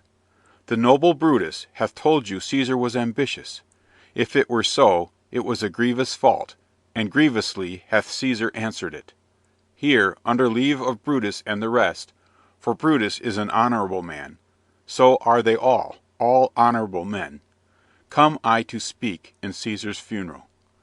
He was my friend, faithful and just to me, but Brutus says he was ambitious, and Brutus is an honourable man. He hath brought many captives home to Rome, whose ransoms did the general coffers fill. Did this in Caesar seem ambitious? When that the poor have cried, Caesar hath wept. Ambition should be made of sterner stuff. Yet Brutus says he was ambitious, and Brutus is an honourable man. You all did see that on the Lupercal I thrice presented him a kingly crown, which he did thrice refuse. Was this ambition? Yet Brutus says he was ambitious, and sure he is an honourable man. I speak not to disprove what Brutus spoke, but here I am to speak what I do know. You all did love him once, not without cause. What cause withholds you, then, to mourn for him? O judgment, thou art fled to brutish beasts, and men have lost their reason. Bear with me. My heart is in the coffin there with Caesar, and I must pause till it come back to me. Methinks there is much reason in his sayings. If thou consider rightly of the matter, Caesar has had great wrong. Has he, masters? I fear there will a worse come in his place. Marked ye his words? He would not take the crown, therefore 'tis certain he was not ambitious. If it be found so, some will dear abide it. Poor soul, his eyes are as red as fire with weeping. There's not a nobler man in Rome than Antony. Now mark him, he begins again to speak. But yesterday the word of Caesar might have stood against the world. Now lies he there, and none so poor to do him reverence. O masters, if I were disposed to stir your hearts and minds to mutiny and rage, I should do Brutus wrong and Cassius wrong, who, you all know, are honourable men. I will not do them wrong. I rather choose to wrong the dead, to wrong myself and you, than I will wrong such honourable men. But here's a parchment with the seal of Caesar. I found it in his closet. 'Tis his will. Let but the commons hear this testament, which, pardon me, I do not mean to read, and they would go and kiss dead Caesar's wounds, and dip their napkins in his sacred blood, yea, beg a hair of him from memory, and dying mention it within their wills, bequeathing it as a rich legacy unto their issue. We'll hear the will. Read it, Mark Antony. The will, the will, we will hear Caesar's will. Have patience, gentle friends, I must not read it. It is not meet you know how Caesar loved you. You are not wood, you are not stones, but men, and, being men, bearing the will of Caesar, it will inflame you, it will make you mad. 'Tis good you know not that you are his heirs, for if you should, oh, what would come of it? Read the will. We'll hear it, Antony. You shall read us the will, Caesar's will. Will you be patient? Will you stay a while? I have o'ershot myself to tell you of it. I fear I wrong the honourable men whose daggers have stabbed Caesar. I do fear it. They were traitors! Honourable men? The will, the testament. They were villains, murderers. The will, read the will. You will compel me, then, to read the will. Then make a ring about the corpse of Caesar, and let me show you him that made the will. Shall I descend, and will you give me leave? Come down. Descend. You shall have leave. Antony comes down. A ring! Stand round. Stand from the hearse. Stand from the body. Room for Antony, most noble Antony. Nay, press not so upon me. Stand far off. Stand back. Room. Bear back. If you have tears, prepare to shed them now. You all do know this mantle. I remember the first time ever Caesar put it on. 'Twas on a summer's evening in his tent. That day he overcame the Nervii. Look, in this place ran Cassius's dagger through. See what a rent the envious Casca made. Through this the well-beloved Brutus stabbed. And as he plucked his cursed steel away, mark how the blood of Caesar followed it, as rushing out of doors, to be resolved, if Brutus so unkindly knocked or no. For Brutus, as you know, was Caesar's angel. Judge, O you gods, how dearly Caesar loved him. This was the most unkindest cut of all. For when the noble Caesar saw him stab, ingratitude, more strong than traitors' arms, quite vanquished him, then burst his mighty heart. And in his mantle, muffling up his face, even at the base of Pompey's statua, which all the while ran blood, great Caesar fell. Oh, what a fall was there, my countrymen! Then I and you and all of us fell down, whilst bloody treason flourished over us. Oh, now you weep, and I perceive you feel the dint of pity. These are gracious drops. Kind souls, what? Weep you when you but behold our Caesar's vesture wounded? Look you here, here is himself, marred, as you see, with traitors. O piteous spectacle! O noble Caesar! O woeful day! Oh, traitors, villains! O most bloody sight! We will be revenged. Revenge, about, seek, burn, fire, kill. Let not a traitor live. Stay, countrymen. Peace there! Hear the noble Antony. We'll hear him, we'll follow him, we'll die with him. Good friends, sweet friends, let me not stir you up to such a sudden flood of mutiny. They that have done this deed are honourable. What private griefs they have, alas, I know not, that made them do it.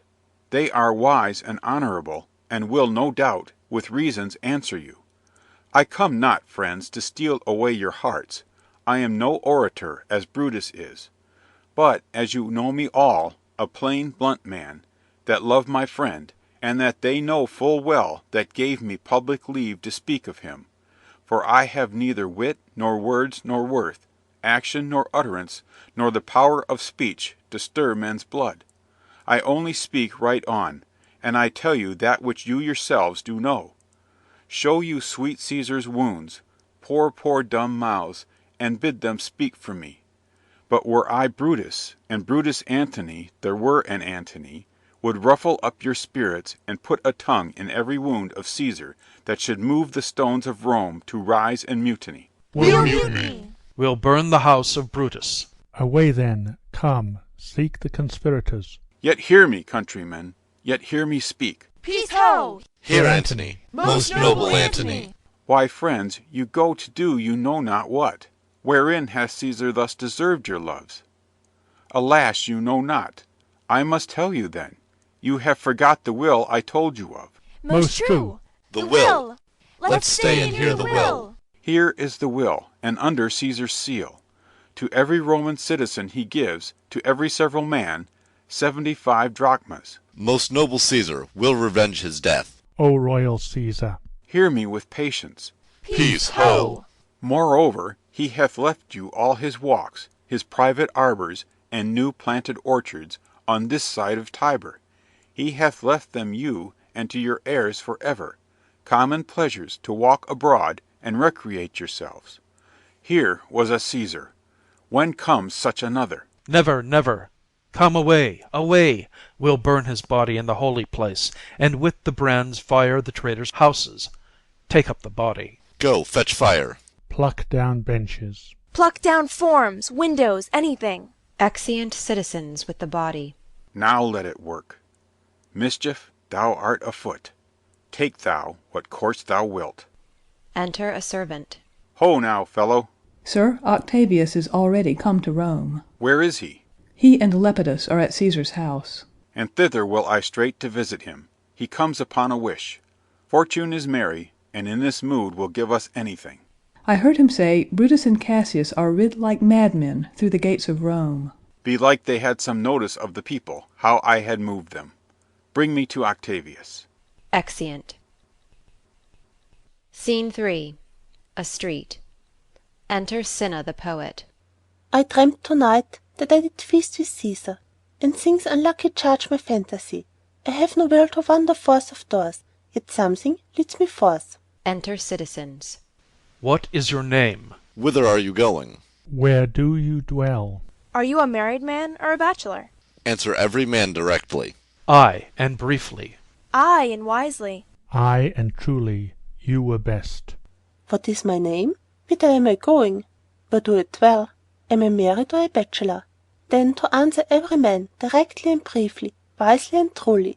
Wisely I say, I am a bachelor.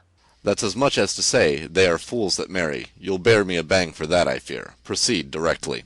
Directly, I am going to Caesar's funeral. As a friend or an enemy? As a friend. That matter is answered directly. For your dwelling, briefly. Briefly I dwell by the Capitol.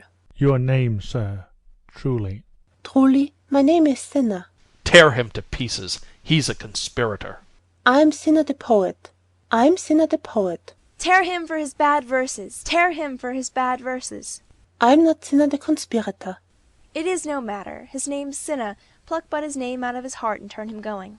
Tear him, come brands ho, firebrands, to Brutus, to Cassius, burn all, some to Decius' house, and some to Casca's, some to Ligurius, away go. Exeunt. End of Act 3. Act 4. Scene 1.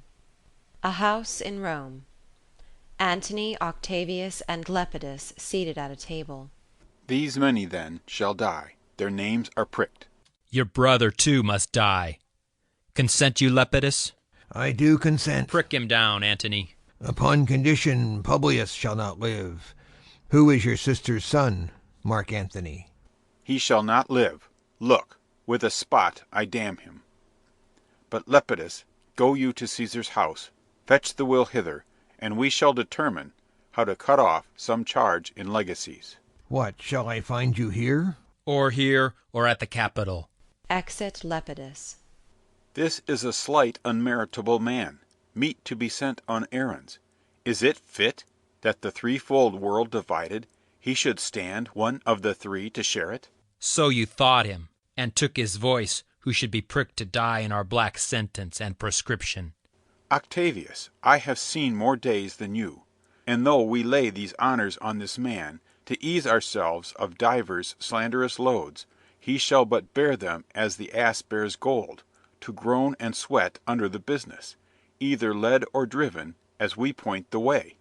And having brought our treasure where we will, then take we down his load and turn him off, like to the empty ass, to shake his ears and graze in commons. You may do your will, but he's a tried and valiant soldier. So is my horse, Octavius, and for that I do appoint him store of provender. It is a creature that I teach to fight, to wind, to stop, to run directly on, his corporal motion governed by my spirit. And in some taste is Lepidus but so. He must be taught and trained and bid go forth. A barren-spirited fellow, one that feeds on abjects, orts, and imitations, which, out of use and staled by other men, begin his fashion. Do not talk of him but as a property. And now, Octavius, listen great things. Brutus and Cassius are levying powers. We must straight make head. Therefore let our alliance be combined, our best friends made, our means stretched, and let us presently go sit in council, how covert matters may be best disclosed, and open perils surest answered. Let us do so, for we are at the stake, and bade about with many enemies, and some that smile have in their hearts, I fear, millions of mischiefs. Exeunt. Scene 2. Camp near Sardis, before Brutus's tent. Drum. Enter Brutus, Lucilius, Lucius, and soldiers. Tintinius and Pindarus meeting them. Stand! Ho! Give the word, ho, and stand. What now, Lucilius? Is Cassius near? He is at hand, and Pindarus is come to do you salutation from his master. He greets me well. Your master, Pindarus, in his own charge, or by ill officers, hath given me some worthy cause to wish things done, undone. But if he be at hand, I shall be satisfied. I do not doubt but that my noble master will appear, such as he is, full of regard and honour. He is not doubted. A word, Lucilius. How he received you, let me be resolved. With courtesy and with respect enough, but not with such familiar instances, nor with such free and friendly conference as he hath used of old. Thou hast described a hot friend cooling.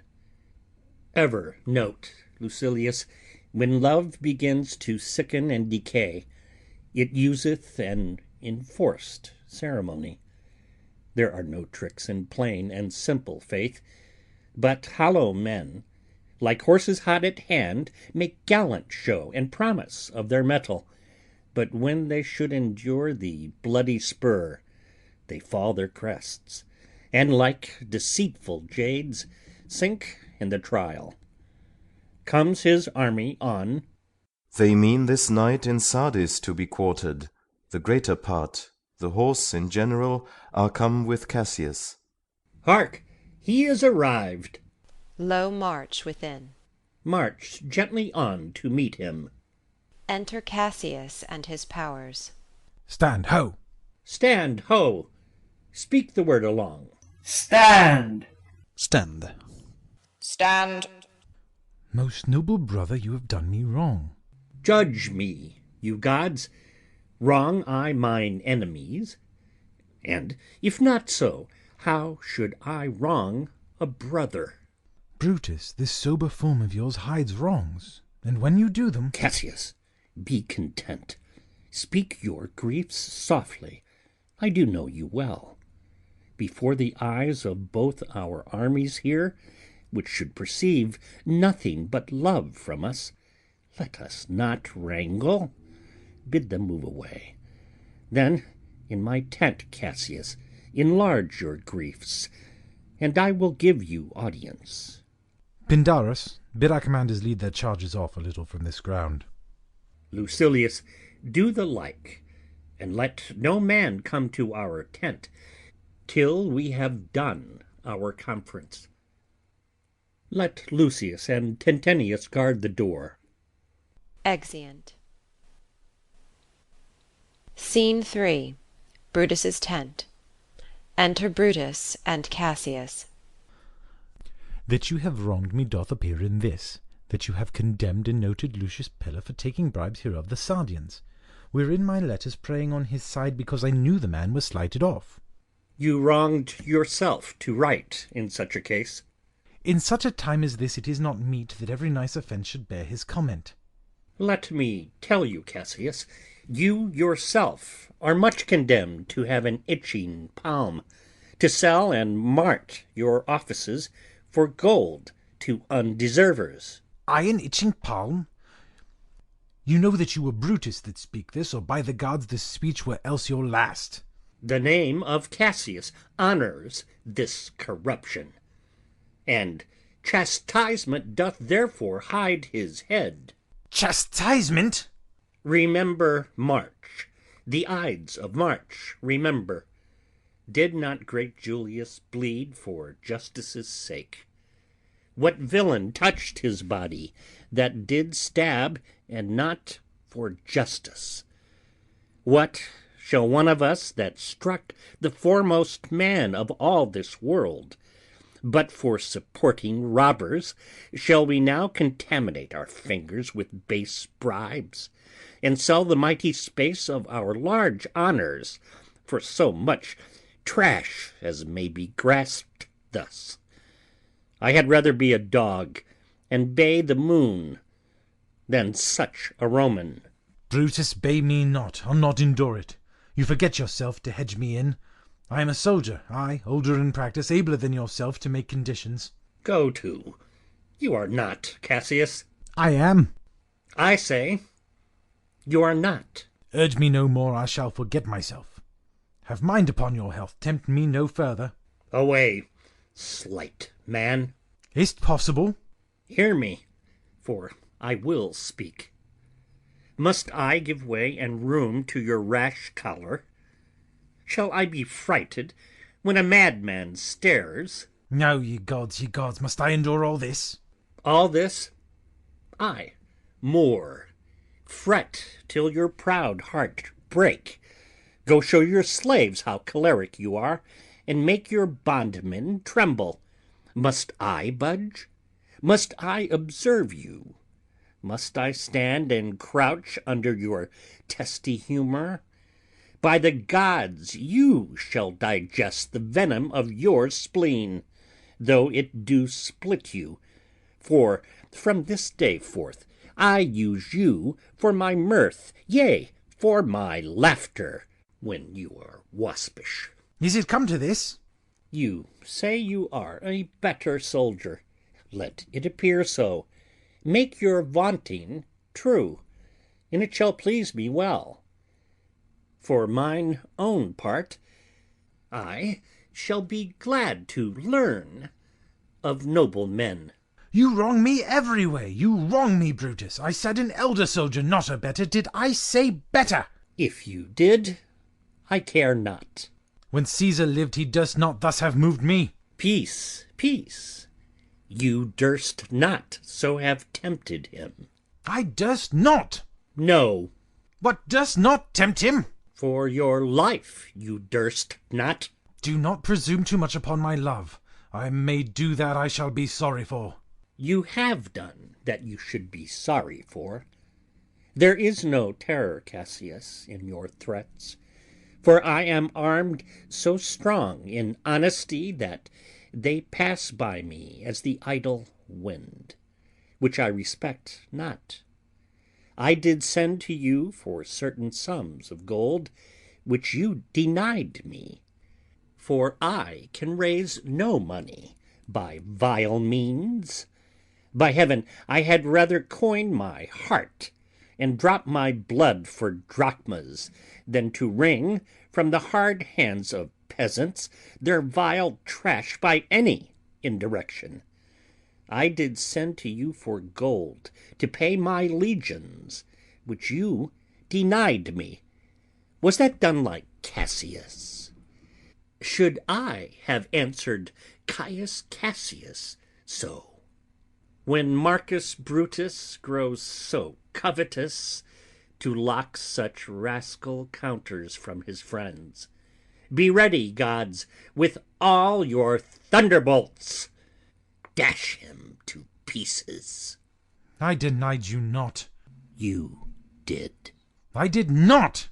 He was but a fool that brought my answer back.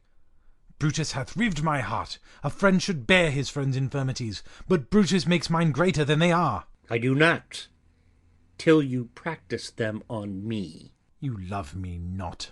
I do not like your faults. A friendly eye could never see such faults.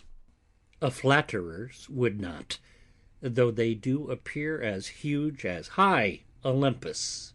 Come, Antony and young Octavius, come. Revenge yourselves alone on Cassius. For Cassius is aweary of the world, hated by one he loves, braved by his brother, checked like a bondman, all his faults observed, set in a notebook, learned and conned by rote to cast into my teeth. No, I could weep my spirit from mine eyes. There is my dagger, and here my naked breast, within a heart dearer than Plutus mine, richer than gold. If that thou be'st a Roman, take it forth. I that denied thee gold will give my heart. Strike as thou didst at Caesar, for I know when thou didst hate him worst, thou lovest him better than ever thou lovest Cassius. Sheathe your dagger. Be angry when you will. It shall have scope. Do what you will. Dishonor shall be humor. Oh, Cassius, you are yoked with a lamb that carries anger as the flint bears fire, who much enforced shows a hasty spark, and straight is cold again. Hath Cassius lived to be but mirth and laughter to his Brutus, when grief and blood ill-tempered vexeth him? When I spoke that, I was ill-tempered too. Do you confess so much? Give me your hand. And my heart too. Oh, Brutus. What's the matter? Have not you love enough to bear with me, when that rash humour which my mother gave me makes me forgetful? Yes, Cassius, and from henceforth, when you are over earnest with your Brutus, he'll think your mother chides, and leave you so. Within. Let me go in to see the generals. There is some grudge between 'em. 'Tis not meet they be alone. Within. You shall not come to them. Within. Nothing but death shall stay me. Enter Poet, followed by Lucilius, Titinius, and Lucius. How now? What's the matter? For shame, you generals! What do you mean? Love, and be friends as two such men should be. For I have seen more years, I'm sure, than ye. How vilely doth this cynic rhyme. Get you hence, sirrah. Saucy fellow, hence. Bear with him, Brutus, 'tis his fashion. I'll know his humour when he knows his time. What should the wars do with these jigging fools? Companion, hence. Away, away, be gone. Exit Poet. Lucilius and Tentenius, bid the commanders prepare to lodge their companies tonight. And come yourselves, and bring Messala with you immediately to us. Exeunt Lucilius and Tentenius. Lucius, a bowl of wine. Exit Lucius. I did not think you could have been so angry. Oh, Cassius, I am sick of many griefs. Of your philosophy you make no use if you give place to accidental evils. No man bears sorrow better. Portia is dead. Ha! Portia? She is dead. How scaped I killing when I crossed you so? Oh, insupportable and touching loss! Upon what sickness? Impatient of my absence, and grief that young Octavius with Mark Antony have made themselves so strong, for with her death that tidings came. With this she fell distract, and her attendants absent swallowed fire. And died so? Even so. Oh, ye immortal gods! Re-enter Lucius with wine and taper. Speak no more of her. Give me a bowl of wine. In this I bury all unkindness, Cassius. My heart is thirsty for that noble pledge. Fill, Lucius, till the wine o'erswell the cup. I cannot drink too much of Brutus' love. Come in, Titinius. Exit Lucius. Re-enter Tentenius with Messala. Welcome, good Messala. Now sit we close about this taper here, and call in question our necessities. Portia, art thou gone? No more, I pray you. Messala, I have here received letters that young Octavius and Mark Antony come down upon us with a mighty power, bending their expedition toward Philippi. Myself have letters of the selfsame tenor. With what addition? That by prescription and bills of outlawry, Octavius, Antony, and Lepidus have put to death 100 senators. Therein our letters do not well agree. Mine speak of 70 senators that died by their prescriptions, Cicero being one. Cicero one? Cicero is dead, and by that order of prescription. Had you your letters from your wife, my lord? No, Messala. Nor nothing in your letters rid of her? Nothing, Messala. That methinks is strange. Why, ask you, hear you aught of her in yours? No, my lord. Now, as you are a Roman, tell me true. Then like a Roman bear the truth I tell, for certain she is dead, and by strange manner. Why, farewell, Portia. We must die, Messala. With meditating that she must die once, I have the patience to endure it now. Even so, great men great losses should endure. I have as much of this in art as you, yet my nature could not bear it so. Well, to our work, alive. What do you think of marching to Philippi presently? I do not think it good. Your reason? This it is. 'Tis better that the enemy seek us. So shall he waste his means, weary his soldiers, doing himself offence, whilst we, lying still, are full of rest, defence, and nimbleness. Good reasons must, of force, give place to better. The people twixt Philippi and this ground do stand but in a forced affection, for they have grudged us contribution. The enemy, marching along by them shall make a fuller number up. Come on, refreshed, new added, and encouraged. From which advantage shall we cut him off, if at Philippi we do face him there, these people at our back? Hear me, good brother. Under your pardon, you must note, beside, that we have tried the utmost of our friends. Our legions are brim full, our cause is ripe, the enemy increaseth every day, we at the height are ready to decline. There is a tide in the affairs of men, which, taken at the flood, leads on to fortune.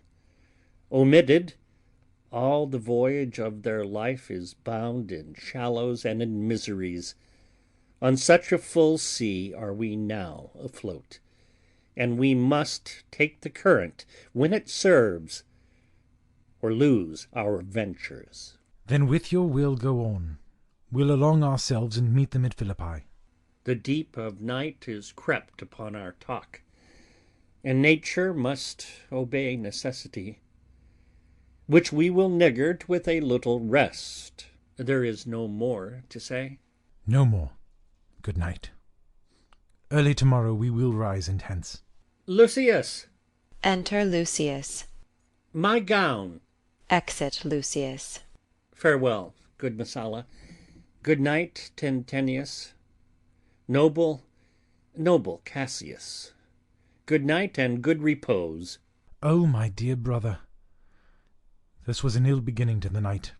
Never come such division between our souls. Let it not, Brutus. Everything is well. Good night, my lord. Good night, good brother. Good night, Lord Brutus. Farewell, everyone. Exeunt all but Brutus. Re-enter Lucius with the gown. Give me the gown. Where is thy instrument? Here in the tent. What? Thou speak'st drowsily? Poor knave, I blame thee not. Thou art o'erwatched. Call Claudius and some other of my men. I'll have them sleep on cushions in my tent. Varro and Claudius. Enter Varro and Claudius. Calls, my lord? I pray you, sirs, lie in my tent and sleep. It may be I shall raise you by and by on business to my brother Cassius. So please you, we will stand and watch your pleasure. I will not have it so. Lie down, good sirs. It may be I shall otherwise bethink me. Look, Lucius, here's the book I sought for so. I put it in the pocket of my gown. Varro and Claudius lie down. I was sure your lordship did not give it to me. Bear with me, good boy. I am much forgetful. Canst thou hold up thy heavy eyes a while and touch thy instrument a strain or two? Ay, my lord, I please you. It does, my boy. I trouble thee too much, but thou art willing. It is my duty, sir. I should not urge thy duty past thy might. I know young bloods look for a time of rest. I have slept, my lord, already. It was well done, and thou shalt sleep again. I will not hold thee long. If I do live, I will be good to thee. Music and a song. This is a sleepy tune. O murderous slumber, layest thou thy leaden mace upon my boy that plays thee music? Gentle knave, good night.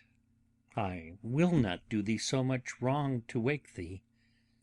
If thou dost nod, thou break'st thy instrument. I'll take it from thee. And, good boy, good night. Let me see. Is not the leaf turned down where I left reading? Here it is, I think. Enter the ghost of Caesar. How ill this taper burns! Ha! Who comes here? I think it is the weakness of mine eyes that shapes this monstrous apparition. comes upon me. Art thou anything? Art thou some god, some angel, or some devil that makes my blood cold and my hair to stare? Speak to me what thou art. Thy evil spirit, Brutus. Why comest thou? To tell thee thou shalt see me at Philippi. Well, then, I shall see thee again. Ay, at Philippi. Why, I will see thee at Philippi then. Exit Ghost. Now I have taken heart, thou vanishest. Ill spirit, I would hold more talk with thee. Boy, Lucius, Varro, Claudius, sirs, awake, Claudius. The strings, my lord, are false. He thinks he is still at his instrument. Lucius, awake. My lord? Didst thou dream, Lucius, that thou so criest out? My lord, I do not know that I did cry.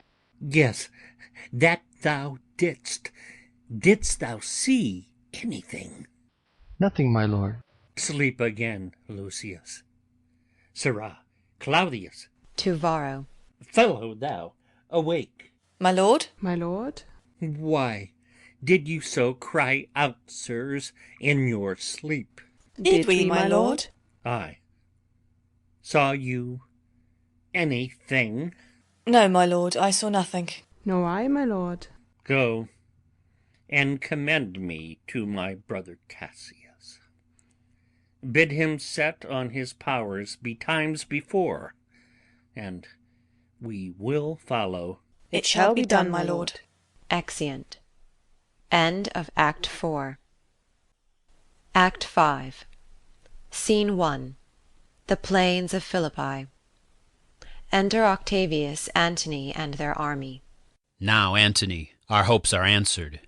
You said the enemy would not come down, but keep the hills and upper regions.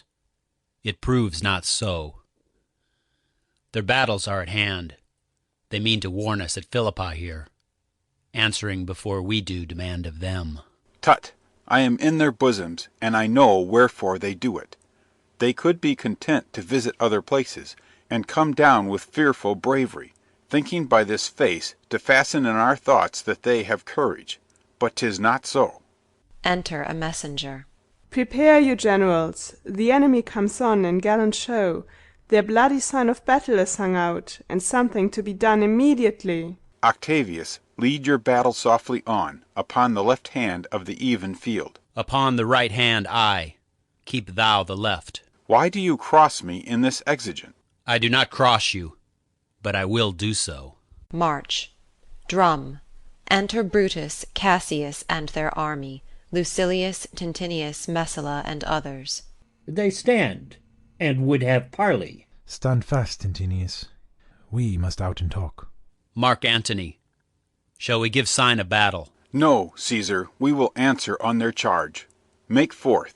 The generals would have some words. Stir not until the signal. Words before blows. Is it so, countrymen? Not that we love words better, as you do. Good words are better than bad strokes, Octavius. In your bad strokes, Brutus, you give good words.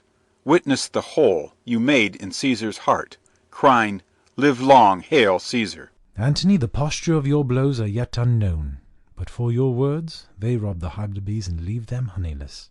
Not stingless, too. Oh, yes, and soundless, too. For you have stolen their buzzing, Antony, and very wisely threat before you sting. Villains, you did not so, when your vile daggers hacked one another in the sides of Caesar. You showed your teeth like apes, and fawned like hounds, and bowed like bondmen, kissing Caesar's feet, whilst damned Casca, like a cur, behind struck Caesar on the neck. Oh, you flatterers! Flatterers! Now, Brutus, thank yourself. This tongue had not offended so today if Cassius might have ruled. Come the cause.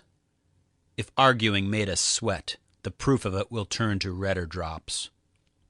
Look, I draw a sword against conspirators. When think you that the sword goes up again? Never till Caesar's 33 wounds be well avenged, or till another Caesar have added slaughter to the sword of traitors. Caesar, thou canst not die by traitors' hands, unless thou bring'st them with thee. So I hope. I was not born to die on Brutus's sword. Oh, if thou wert the noblest of thy strain, young man, thou couldst not die more honourably. A peevish schoolboy worthless of such honour, joined with a masker and a reveller. Old Cassius still. Come, Antony, away. Defiance, traitors, hurl we in your teeth. If you dare fight today, come to the field. If not, when you have stomachs. Exeunt Octavius, Antony, and their army. Why now, blow, wind, swell, billow, and swim, bark. The storm is up, and all is on the hazard. Ho, Lucilius, hark, a word with you. Standing forth. My lord? Brutus and Lucilius converse apart. Messala! Standing forth. What says my general? Messala, this is my birthday, as this very day was Cassius born. Give me thy hand, Messala. Be thou my witness that against my will, as Pompey was, am I compelled to set upon one battle all our liberties. You know that I held Epicurus strong, and his opinion. Now I change my mind, and partly credit things that do presage. Coming from Sardis on our former ensign, 2 mighty eagles fell, and there they perched, gorging and feeding from our soldiers' hands. Who to Philippi here consorted us, this morning they are fled away and gone. And in their steads do ravens, crows, and kites fly o'er our heads and downward look on us, as we were sickly prey. Their shadows seem a canopy most fatal, under which our army lies, ready to give up the ghost. Believe not so. But I believe it partly, for I am fresh of spirit and resolved to meet all perils very constantly. Even so, Lucilius. Now, most noble Brutus, the gods today stand friendly, that we may, lovers in peace, lead on our days to age. But since the affairs of men rest still uncertain, let's reason with the worst that may befall. If we do lose this battle, then is this the very last time we shall speak together. What are you then determined to do?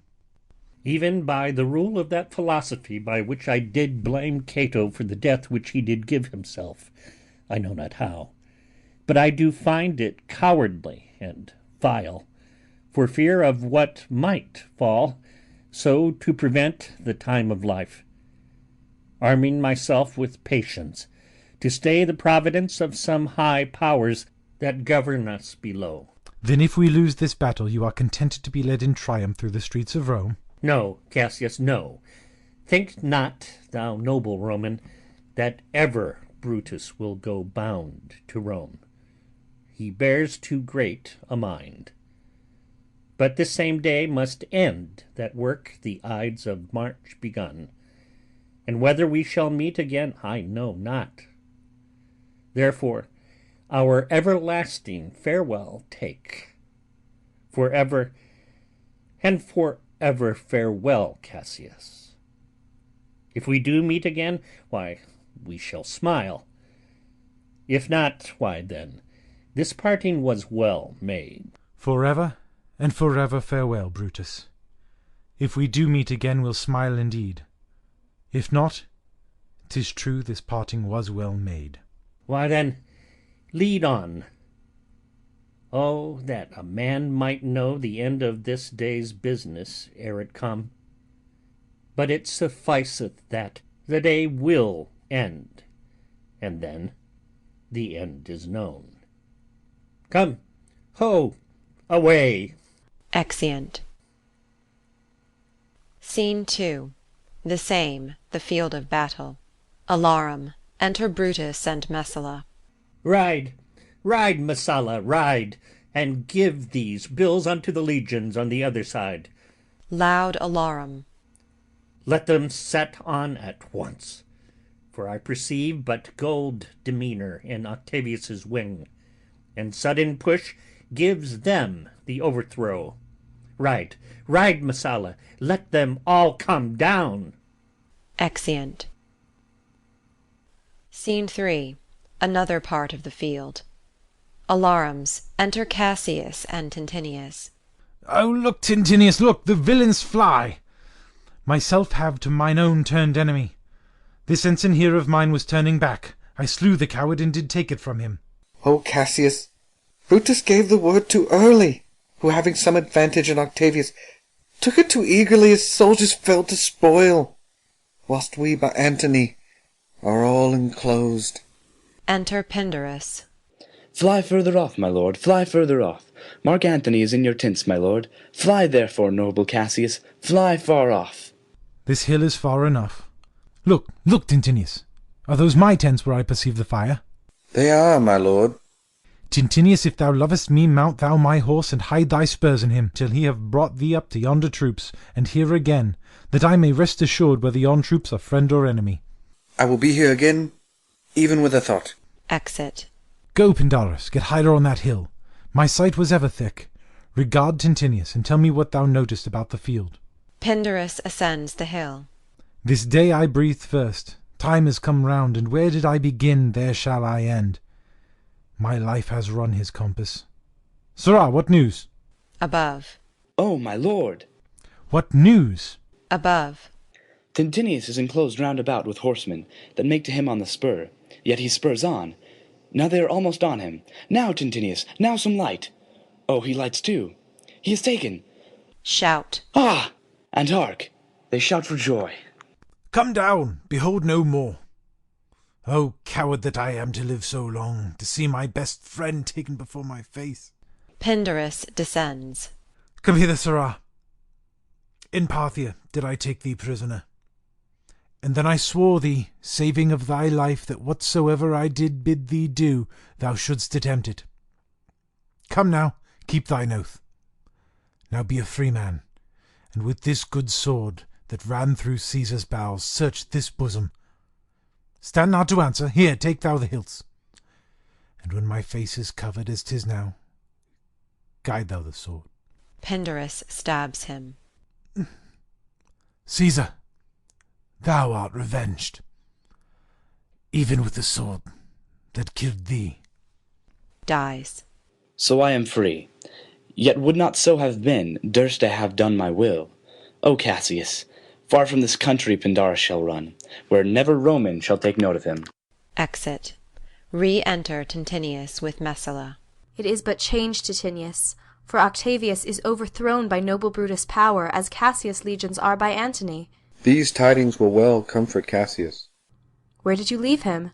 All disconsolate, with Pindarus his bondman, on this hill. Is not that he that lies upon the ground? He lies not like the living. Oh, my heart. Is not that he? No, this was he, Messala. But Cassius is no more. O setting sun, as in thy red rays thou dost sink to-night, so in his red blood Cassius' day is set. The sun of Rome is set. Our day is gone. Clouds, dews, and dangers come. Our deeds are done. Mistrust of my success hath done this deed. Mistrust of good success hath done this deed. O hateful error, melancholy's child, why dost thou show to the apt thoughts of men the things that are not? O error soon conceived, thou never comest unto a happy birth, but kills the mother that engendered thee. What? Pindarus! Where art thou, Pindarus? Seek him, Titinius, whilst I go to meet the noble Brutus, thrusting this report into his ears. I may say thrusting it, for piercing steel and darts envenomed shall be as welcome to the ears of Brutus as tidings of this sight. Hie you, Messala, and I will seek for Pindarus the while. Exit Messala. Why didst thou send me forth, brave Cassius? Did I not meet thy friends? And did not they put on my brows this wreath of victory, and bid me give it thee? Didst thou not hear their shouts? Alas, thou hast misconstrued everything. But hold thee, take this garland on thy brow. Thy Brutus bid me give it thee, and I will do his bidding. Brutus, come apace, and see how I regarded Caius Cassius. By your leave, gods, this is a Roman's part. Come, Cassius' sword, and find Titinius's heart. Kills himself. Alarum. Re-enter Messala with Brutus, Cato, Strato, Volumnius, and Lucilius. Where, Messala, does his body lie? Lo, yonder, and Titinius mourning it. Titinius's face is upward. He is slain. O Julius Caesar, thou art mighty yet. Thy spirit walks abroad, and turns our swords in our own proper entrails. Low alarums. Brave Titinius, look whether he have not crowned that Cassius. Are yet 2 Romans living such as these? The last of all the Romans, fare thee well. It is impossible that ever Rome should breed thy fellow. Friends, I owe more tears to this dead man than you shall see me pay. I shall find time, Cassius. I shall find time. Come, therefore, and to Thasos send his body. His funerals shall not be in our camp, lest it discomfort us. Lucilius, come, and come, young Cato, let us to the field. Labeo and Flavius, set our battles on. 'Tis 3 o'clock, and Romans, yet ere night we shall try fortune in a second fight. Exeunt. Scene 4. Another part of the field. Alarum. Enter fighting soldiers of both armies, then Brutus, Cato, Lucilius, and others. Yet, countrymen, oh, yet hold up your heads. What bastard does not? Who will go with me? I will proclaim my name about the field. I am the son of Marcus Cato, ho! A foe to tyrants and my country's friend. I am the son of Marcus Cato, ho! And I am Brutus. Marcus Brutus, I. Brutus, my country's friend. Know me for Brutus. Exit. O young and noble Cato, art thou down? Why, now thou diest as bravely as Titinius, and mayst be honoured, being Cato's son. Yield, or thou diest. Only I yield to die. There is so much that thou wilt kill me straight. Offering money. Kill Brutus, and be honoured in his death. We must not, a noble prisoner. Room ho! Tell Antony Brutus is taken. I'll tell the news. Here comes the general. Enter Antony. Brutus is ta'en! Brutus is ta'en, my lord. Where is he? Safe, Antony. Brutus is safe enough. I dare assure thee that no enemy shall ever take alive the noble Brutus. The gods defend him from so great a shame. When you do find him, or alive or dead, he will be found like Brutus, like himself. This is not Brutus, friend, but I assure you a prize no less in worth. Keep this man safe. Give him all kindness. I had rather have such men my friends than enemies. Go on, and see whether Brutus be alive or dead, and bring us word unto Octavius's tent, how everything is chanced. Exeunt. Scene 5. Another part of the field. Enter Brutus, Dardanius, Clitus, Strato, and Volumnius. Come, poor remains of friends, rest on this rock. Statilius showed the torchlight, but, my lord, he came not back. He is or ta'en or slain. Sit thee down, Clitus. Slain is the word. It is a deed in fashion. Hark thee, Clitus. Whispers. Clitus, I need to do that. What, I, my lord? No, not for all the world. Peace, then, no words. I'll rather kill myself. Hark thee, Dardanius. Whispers. Shall I do such a deed? O Dardanius! O Clitus! What ill request did Brutus make to thee? To kill him, Clitus. Look, he meditates. Now is that noble vessel full of grief, that it runs over even at his eyes. Come hither, good Volumnius. List a word. What says my lord? Why, this, Volumnius. The ghost of Caesar hath appeared to me 2 several times by night. At Sardis once, and this last night here in Philippi fields. I know my hour is come. Not so, my lord. Nay, I am sure it is, Volumnius. Thou seest the world, Volumnius, how it goes. Our enemies have beat us to the pit. Low alarums. It is more worthy to leap in ourselves than tarry till they push us. Good Volumnius, thou know'st that we 2 went to school together. Even for that our love of old, I prithee, hold thou my sword hilts, whilst I run on it. That's not an office for a friend, my lord. Alarum still. Fly, fly, my lord!